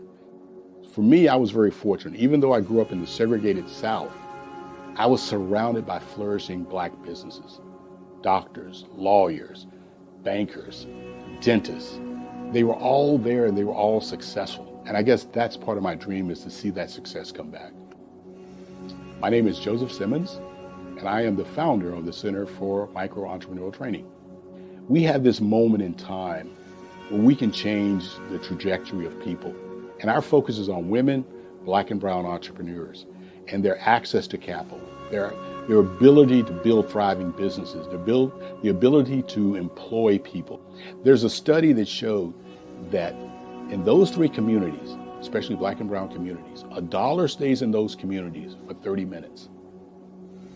In white community, $1 stays in their communities for 8 hours. So think about it. For you in a Black or brown community to get gas, to get food, to go to a restaurant, you've got to leave your community, take those dollars out of that community and take it to another community that's already being well served. So if we can reverse that, if we can go from 30 minutes to an hour to 2 hours, that's progress. That's what we need to do. I was with SCORE. And then in May of 2020, of course, the events happened in regards to the murder of George Floyd. The other thing that I was experiencing was the denials of federal funds for small businesses. And it revolved around one thing. These businesses were not being prepared for grants and for government programs. And I came up with the idea for the Center for Micro-Entrepreneurial based off those two things. Morgan Stanley had a report out in 2020, first quarter, and they talked about there were 3 groups that were massively devastated by COVID-19 on their business. That was 1, women, number 2, Black, and number 3, brown entrepreneurs. The research showed that they had less cash on hand, they had less opportunity to go into a bank and get money, and they were very dependent on family and friends to keep their business up and running. If we can focus on those 3 groups, then we can have a dramatic impact on our communities. Really, the focus is on 3 areas. And those 3 areas are 1, the people, number 2, the courses, and number 3, a support network. Here at CMAT, we will provide you with the fundamentals for generational success. And you will be creating a vibrant community by attending our 5-day immersive training course.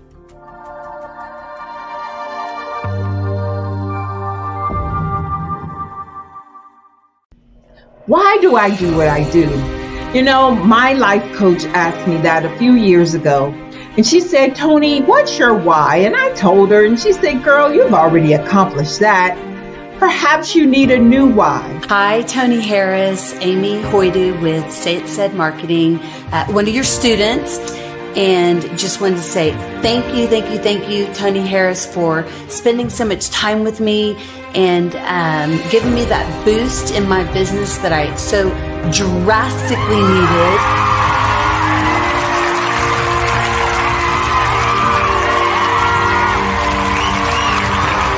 My why is to touch, move, and inspire my clients to take drastic steps to be better than they were before they met me. I'm a resource, I'm a connector. I want to help people build deeper relationships that are beneficial to their life and business. That's what I do best. So, first thing you got to do is show up. And speaking is a way to magnetically attract your ideal client to you. How many of you use social media that way? Absolutely. And this is how you look to the world. Drastic steps are the steps that are needed to be successful. And my business is drastic denotes a mindset. Getting out of your comfort zone. Doing something that you don't necessarily feel comfortable doing, want to do, but you know it's a necessary step to be successful in your business. I get the most satisfaction when I see my connections flourishing into relationships long after I am gone. Hi, my name is Jasmine Augustine with Media Jasmine, and I've joined several networking and referral groups in the area. And Network in Action Northeast Houston with Tony Harris Taylor is one of the best organizations that I've joined. I love that piece of what I do, and it is what fuels my fire.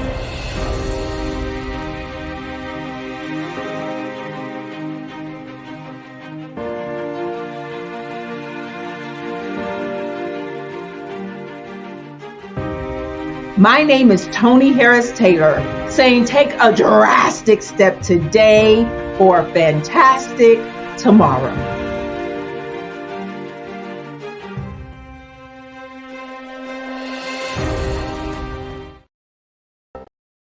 I was born in a little village on the island of Haiti. Many deadly diseases pounded me. It is as if they were on a mission to end my existence on this earth. I refused to give up. In 1983, I left Haiti and came to the United States of America. And I came with $5, 2 shirts. I didn't speak any English. I came to Atlanta. I got a job. I was a doorman. I was a doorman with a dream. What I used to come on stage. I'd rehearse this moment that I'm standing in front of you. That's the power of a dream. Maybe today is the day you begin acting as if you already have it. And then step out with full force. Take a risk. No condition is permanent. Don't let your situation distract you. You are chosen. You are called. You are born for a purpose in this life.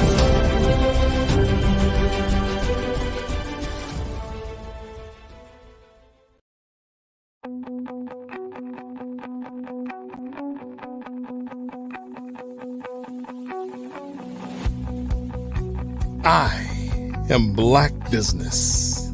From the moment I wake until the time I sleep. Yes, I am Black business.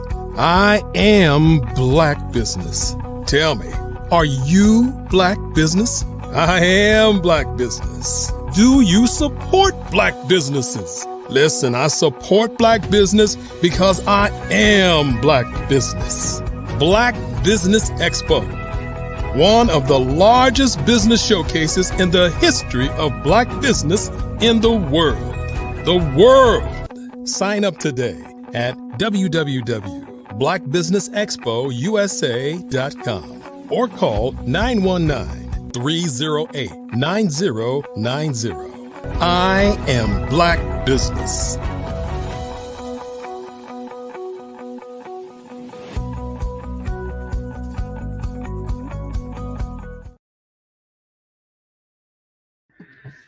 Good evening, business owners, entrepreneurs, thought leaders, and corporations. Welcome to the Black Business Network.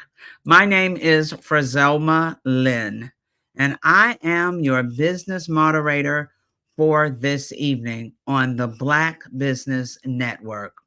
The Black Business Network is a 24-hour business network showcasing Black businesses, business owners, entrepreneurs, and thought leaders worldwide. We have speakers from North Carolina, London, Singapore, Africa, Japan, and cities all over the United States.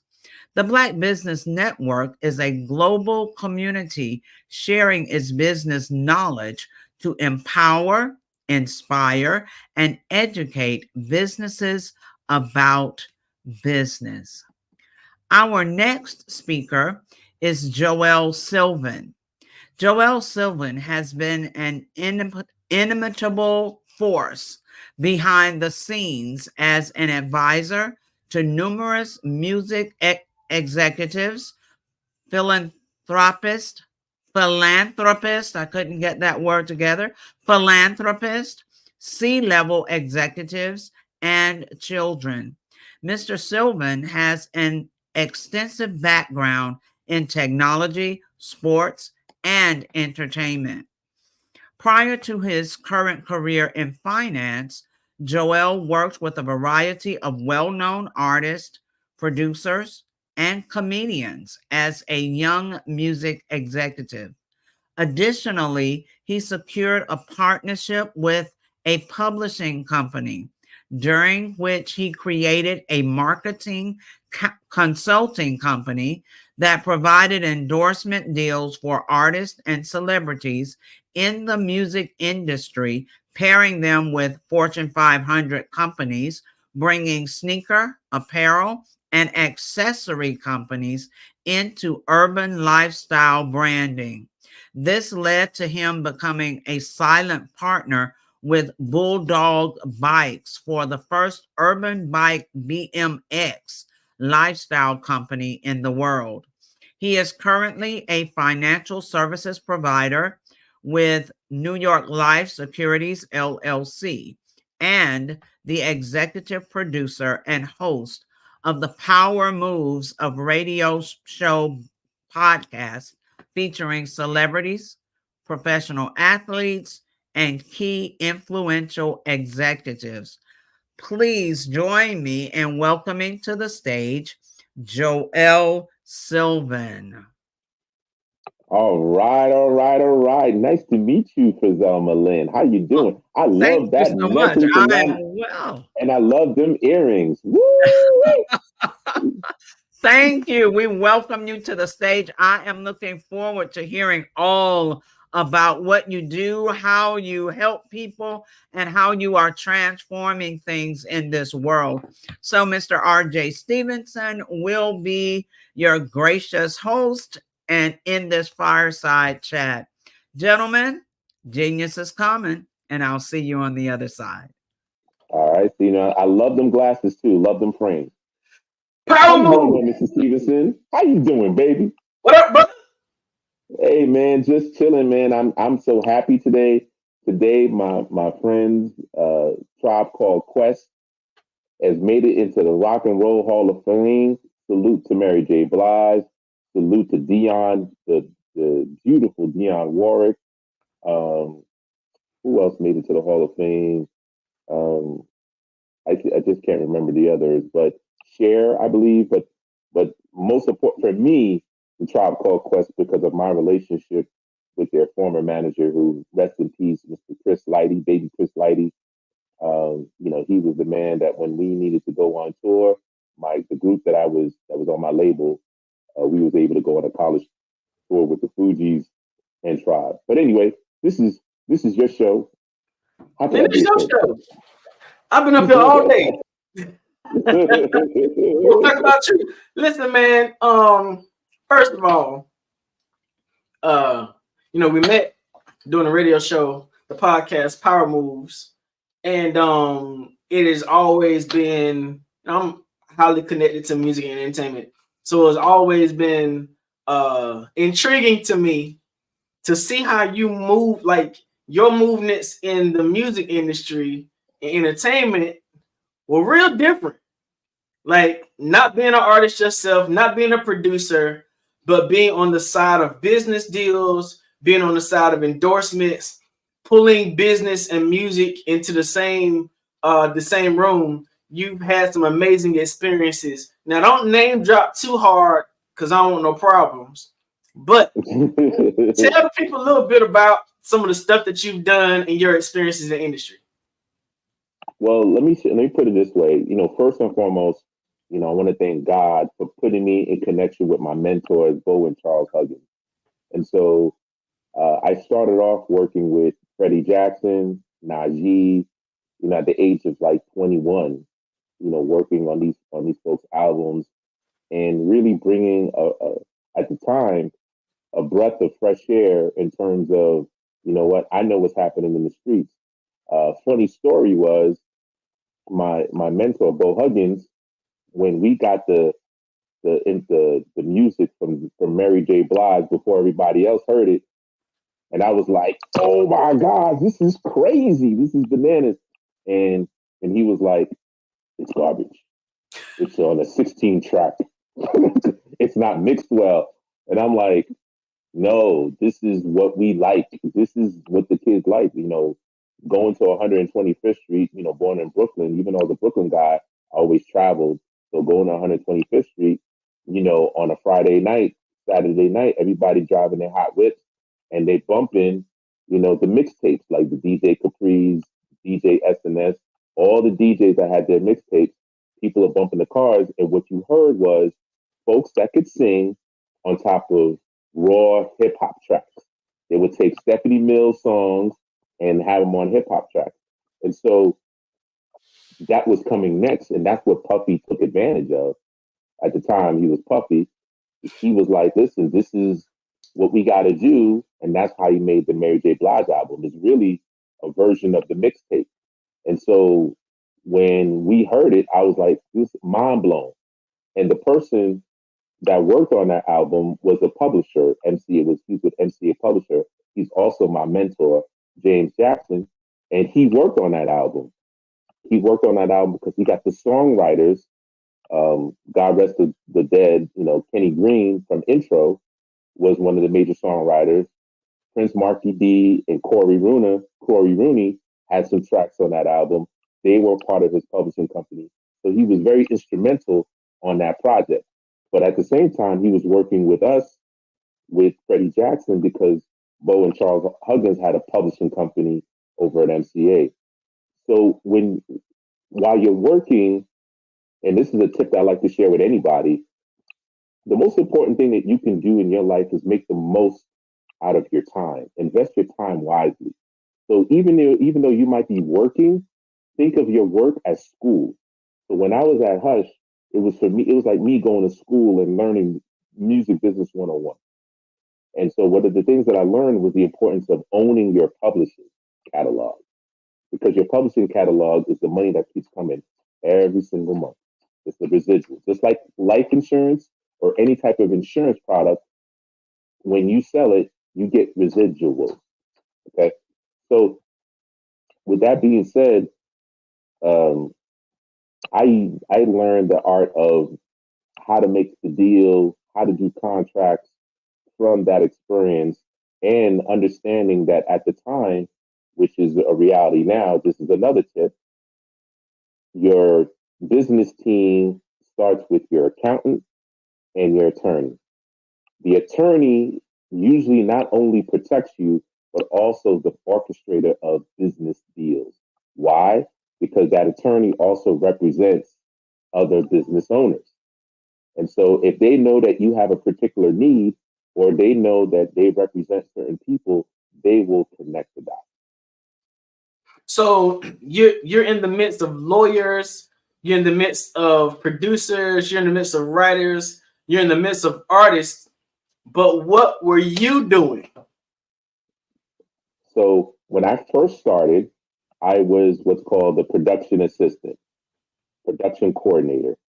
So we would sit in the meetings and we would talk about, all right, Freddie got a new budget, it's been released. We need to work on these artists. Who are the producers?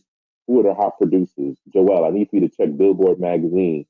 Look at the top 10 or top 20, and then look at the publishing credits of who are the producers. And that's what I did. And so I would reach out to all these the producers, artists, let them know, hey, I need for you to be on this album. We're working on this new project, and have meetings with them, sit down with them, and then hear their tracks. Because just because they might be a high producer doesn't mean that their music is gonna mesh with the artist. And so I would coordinate that. I would coordinate the studio time. I would coordinate when the music was done and everything was mixed. I would coordinate when we had to go for the mixes. I would coordinate when we had to go to mastering to get the album completed, to turn it into the record company. So I was the do boy. I did it all. I was the guy that had to go get the Chivas Regal at the end of the night. We had the liquor store around the corner, and they were like, "Hey, I need that fifth of Chivas."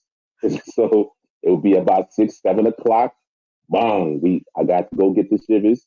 Might pick up some Chinese food, and then come back, and then we're still working because we might have to go to the studio a little bit later. We might have dinner with another executive, or a lot of times they used to come to us. So the beautiful thing about Hush Productions, who I worked for when I started, was that they owned the building on Central Park West. They were the only Black people to own the building on Central Park West, which is one of the richest real estates out there. And a lot of the people that used to work with them or just record executives would come in after 6 and they have Chivas with us, and we would drink it up, talk smack, and learn what the intricacies and the politics of what's happening in the industry. So that's basically what I did when I first started out.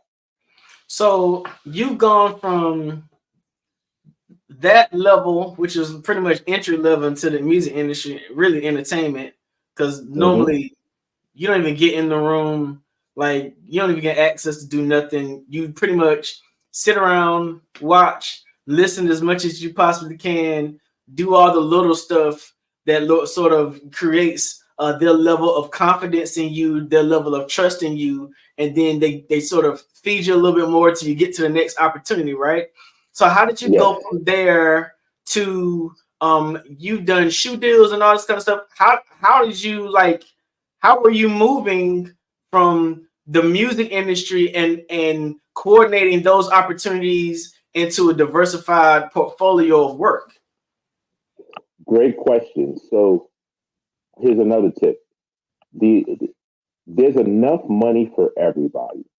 And my philosophy is, and I've always been like this, is when I'm getting put on, I'm looking to bring as many of my people who are talented. They got to be worthy. I'm not just going to put somebody on just because of the fact that they, my friends, I have to look after them a different way.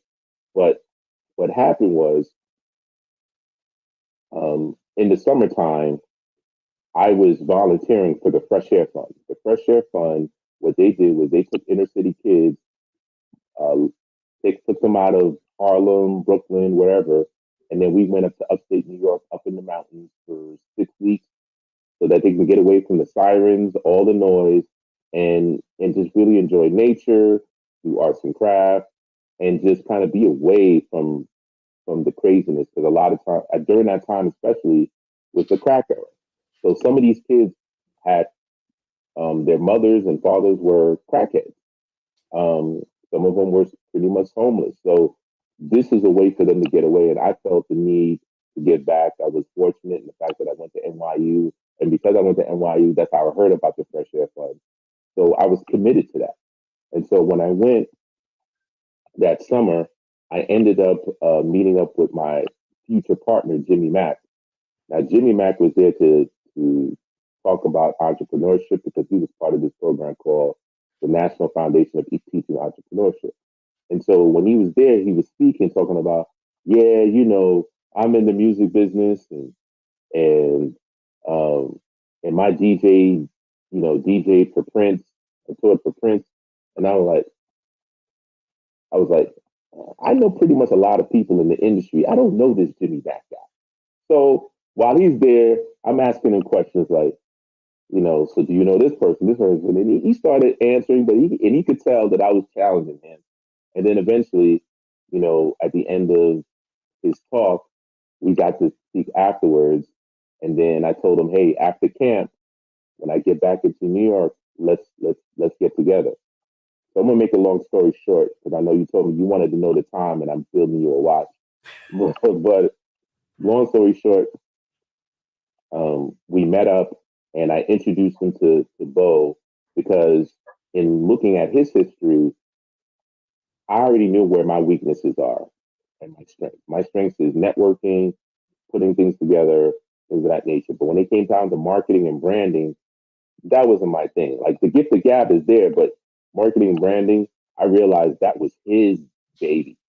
So I told Bo, hey, we need this guy on our team. This is the youthful energy that we need because, you know, they were older than us. And I was like, listen, you need some fresh energy. And through that converted into a joint venture with ourselves and Hush Entertainment for us to do our own label and management company. And because of that, that gave my partner Jimmy Mack some confidence because now he can say, "Hey, we're part of this record label and music entity," and now he could reach out to a lot of the companies he was dealing with because at the time he came from the BMX world, so he was used to creating sponsorship deals with Fox Racing and Oakley Sunglasses and a lot of the companies. And so he took that same skill set and applied it to what we were doing with, at the time, was going to be called Up Jam Entertainment for our artists that we were signing, which we were in charge of like the hip hop. So we had the infamous Craig G. We had some other artists that were not as known, but we were kind of developing them and this, that, and the other. And then he leveraged relationships with Lugs, Reebok, with, like I said, Oakley Sunglasses, Fox Sports. And that's what converted us to allow us to be able to also do sponsorship deals. And then we were doing product placement deals because we had relationships with pretty much all the majors. So when they were doing videos, we helped source those sponsorships to those folks for the videos. So they loved it for us. So it sounds like diversification has sort of been your line to success. Like you've gone from diversifying in the entertainment industry to insurance, right? How did you we used to talk about power moves all the time and talk about transitioning from one career field to the other. How did you get into financial services? I mean, there's green money in music, but that's a long throw distance away from the music industry. How'd you end up in that industry? I ended up in that industry because I ended up leaving the music industry after being involved for almost 10 years, and then I went into corporate America. And in corporate America, I did some hospitality. I worked in the hospitality industry. I worked in the technology industry, and then eventually I found myself in the financial services because they were recruiting me. When they looked at my background, they were like, "Wow, first of all, they're just all in awe, like, you were in the music industry. Oh my gosh." And then, they saw my other various backgrounds and they said, "Hey, you know what? Would you be interested?" And at the time I was like, "Nah, I'm not really interested because it was 100% commission. I had a family, young family. I'm like, nah, I need a little bit of a base salary and then I could do some commissions." So then I ended up working for a company called USAA. Got into a program. I was selected to get into a program in which they paid for my licenses. So I got my Series 7 license, 63, 66, 65, to allow me to not only understand investments, how to read annual reports, but also how to, invest and how to provide really rock solid advice.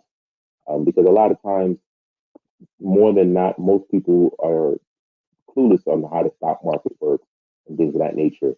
And so as I studied it and got more familiar, then I was able to really craft myself in focusing on the military because USA was a military company.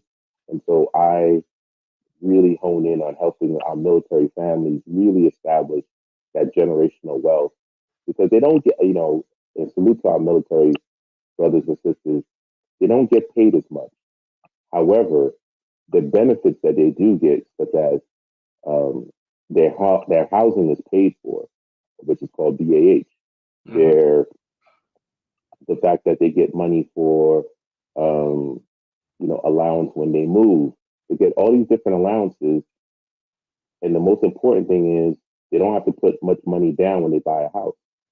And so a lot of times I would tell them, hey, listen, you're getting paid. Why don't you just buy a house? Because the money that they're giving you is tax-free money.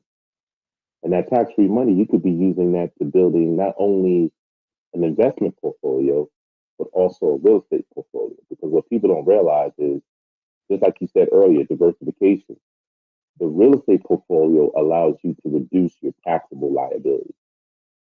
And if you want more information on that, make sure you get with a good accountant, you get a good CPA person, or you can contact me directly and I can help you build that team. But to make a long story short again, that's how I transitioned into financial services and then where I'm now an independent financial advisor and a consultant.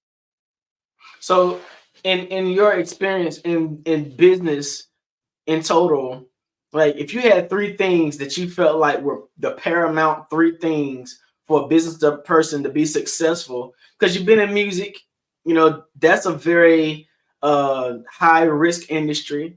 You've been in financial services, that can be a very high risk industry, working off of commissions or even, getting involved in, different financial structures. And also there's a good amount of risk equated into that. Ain't too much of it guaranteed, right?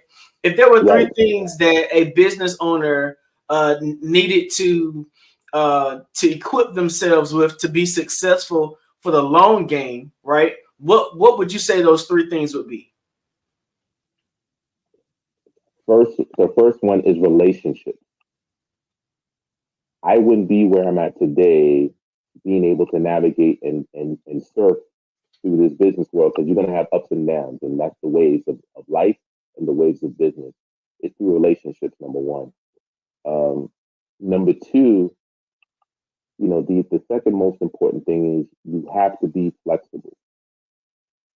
And number three, always learning. You must always look to learn. Even right now, personally speaking, I'm back in school at Arizona State University getting my master's in legal studies, just to complement, as I'm providing advice, to not just only for financial advice, but just, to support, small business owners when it comes down to doing agreements. Instead of calling it a contract, it's an agreement. And like I said earlier, the most fundamental aspect of being in business is the relationship with your customer, the relationship with your vendor, the relationship with other business owners, because you just never know where the next deal may come from. It may come from one of the three: your customer as a referral, your vendor potentially as a referral, or even other business owners, maybe even competitors. Don't be afraid to talk to your competitors, because what they look for as an ideal customer or client might be and what they may not like might be perfect for you. So you have to have that flexibility. So like you haven't had like the major experience in music industry and then the financial investment and securities industry. What suggestion would you give to prospective youth now who are interested in music? Because the music industry is completely different now than it was in the past. You don't see a lot of artists that have the same, what we used to call longevity in the industry. You don't see the same conventional record deals that you used to see in the past, where a company will assign you to 2 or 3 or 5 albums. You know what I'm saying? Like, it's almost like let me see if you can get a good single. What do you suggest?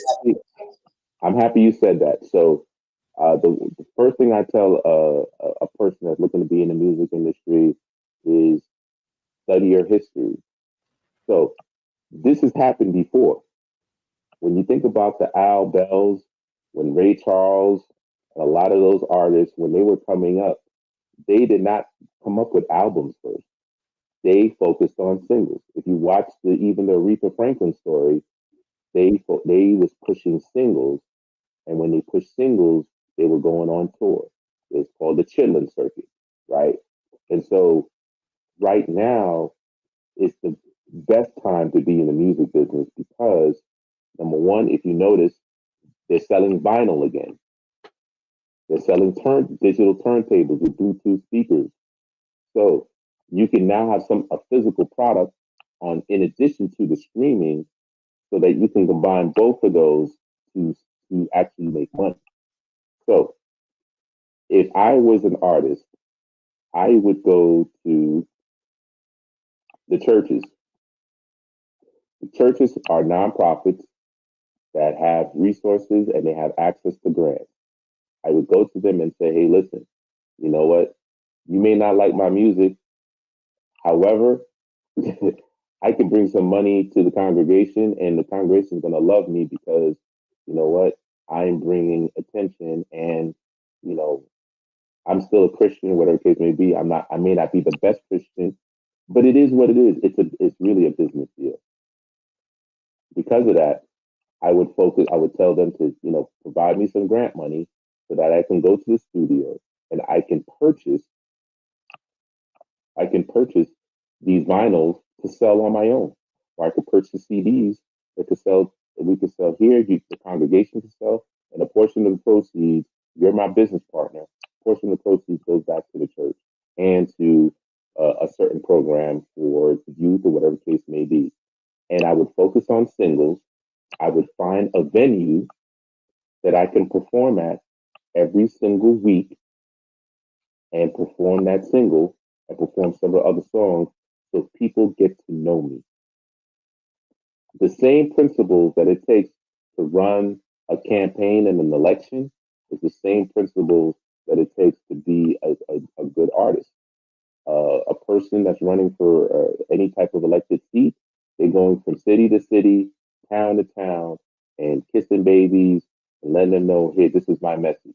Well, as an artist, you need to do the same thing, especially if you got a single and you got one that you really believe in. You got to go to venue, perform your music, and make sure you have a tablet that has a landing page. And so you have one of your friends get people's names and phone numbers all day, every day, because it's a digital game now. So now when I'm ready to launch a new single, I have hundreds, thousands of names and CDs and phone numbers. Hey, listen, I'm in your town. I'm going to perform. I have this record. Check it out. You have exclusive rights to it. And you don't have to sell it for $10 anymore. You could sell it for $100. That's what Nipsey Hussle did. Have you gotten involved with any NFTs and those sorts of things yet in terms of the music industry? I personally have not yet. However, I know people like right now, that is the way.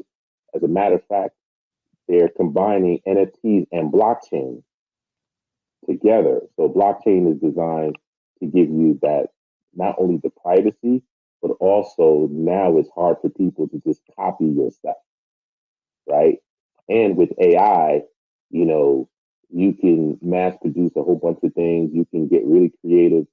So that's the beauty right now with the whole technology is that, you know, you can really command what you want. And again, going back to what I was saying before, because if you put your music on an NFT with a blockchain bubble wrap, I call it, around it, then that's going to allow you to actually, you know, say, hey, listen, this single is not just for $10, it's for $100 or whatever value that you want to place on it on the cryptocurrency level. Either way. Wow, man, you have had such a wealth of experience and knowledge in both financial industries and the music industry. Like, what is your end game? You going to school again? That's phenomenal. Like, what are you trying to do in the end? So what I'm doing is I'm looking to build a media company, and so my business partner, Sol Wallace and Bart Phillips. Sol Wallace has worked with a lot of independent artists in the music industry, and really taken them much further. Before the whole independent artist was cool, she was doing it way before. And then Bart Phillips, my other business partner, he is, because I'm the owner of the company, so he is the curator of the BET Awards. He's done the Soul Train Awards, Source Awards. He's done commercials, working with the Black ad agency, the Burrell Communications Agency. He's also done videos, worked on documentaries. Right now, we're working on a documentary for Don Cornelius and Soul Train. So really excited about that. And we have another documentary that we're working on as well, coming soon. Can't really say too much, but it's a global artist. And, we're also discussing, social change and social justice change. We also have some podcasts that already been recorded that we're looking to resurrect and do similar to what you were saying, almost like that 3.0, where we're going to combine the metaverse with, leveraging AI and creating visual backgrounds while telling a story. So, these are all, and so the reason why I'm going back to school is I'm getting my master's in legal studies. So it's not me becoming an attorney. It's like a up level from being a paralegal, right? But my concentration is going to be on intellectual property, because that is the present. It's all about intellectual property is the digital real estate. Okay. And the second thing I'm doing is sports management as a concentration with this master's of legal studies. So I'll be able to negotiate contracts, or review contracts for folks, create agreements, also do sports analytics. So the purpose with this master's of legal studies is to create a chief like administrative office for small, medium-sized businesses within that need those services, and that could be outsourced through me and my company. And then so we're helping them create intellectual properties. We're helping them with the HR. We're helping them with, if they're in the music, it's music. If they're a plumbing company that wants to buy other plumbing companies, we can help with mergers and acquisitions. So that's the other reason why I'm doing the master's in legal studies. So that'll be done at the end of 2025. Wow, man, you have a way of transforming and morphing for whatever's ahead in the time, man. I thank you so much for the time you spent. I think this has been a wealth of knowledge you shared. Let them know people how they can let them know how they can get in contact with you. Absolutely. So you can get in contact with me at you can email me at jjsylva1@gmail.com, because we're still under construction with Sunseeker Media Group. It's going to be the name of the holding media company, Sunseeker Media Group. So we're working on our website there. And then you could reach me on Instagram at jjsilva1 at Instagram. I'm on X, but not as much. But I'm on X also at JJ Silva, SYLVA. And that's right, I'm on TikTok too. So TikTok, JJSYLVA, the number 1 as well on TikTok. Now I haven't done much yet. All this studying is kind of bananas. So between business and studying, I'm not that active on social media, but You can DM me there, and or if you want to dial me direct, my number is 646-867-3065. Again, 646-867-3065. I got to keep the New York in me, that's why. All right, gentlemen, it has been amazing. I was listening. I was taking notes. Oh, look at that. He has the New York cap up. Joel, one thing I do want to say, I love the tip on treat work as school, because we should learn everywhere we go. If we're open, we can learn everywhere. And when work is constant learning, you constantly grow. And so I love that part so very much. Thank you for being our guest. Thank you, Mr. RJ, for leading this fireside chat. And Genius is Common. I'll see you on the other side. Yes, ma'am. See you on the other side. All right, ladies and gentlemen, again, I am Frizelma Lynn. I am the Parenting 911 coach. And I want you to know that those of you who are parents, even grandparents, if you're struggling with the relationship with your children, if you're struggling with knowing what to do, go to www.parenting911.org and set up a discovery meeting with me. Also, I need to let you know that we are growing and moving and elevating, and we will be launching the Parenting 911 University this summer. Just as every school needs an SRO, every school also needs a Parenting 911 coach. We've got to bring parents back to the decision-making table and genuinely include them in the decisions for their children's academic success. So if you are a retired teacher, a retired educator, recently over the last couple of years, please go to www.parenting911.org, set up a strategy session with me so we can talk about what your future could look like. All right. Now, the Black Business Expo's mission is to raise funds for high school seniors going to college or K through 12 entrepreneurs. This expo is a fundraiser for students. You may go to www.blackbusinessexpousa.com to donate to the scholarship fund, or use the Cash App that is on the screen below, $BBXUSA. Our goal is to give laptops and up to $5,000 to 10 students. Students can register online at www.blackbusiness.blackbusinessexpousa.com. Every dollar counts, so we want to remind you to donate to the scholarship fund. We want to thank our Black Business Expo USA sponsors for April 2024.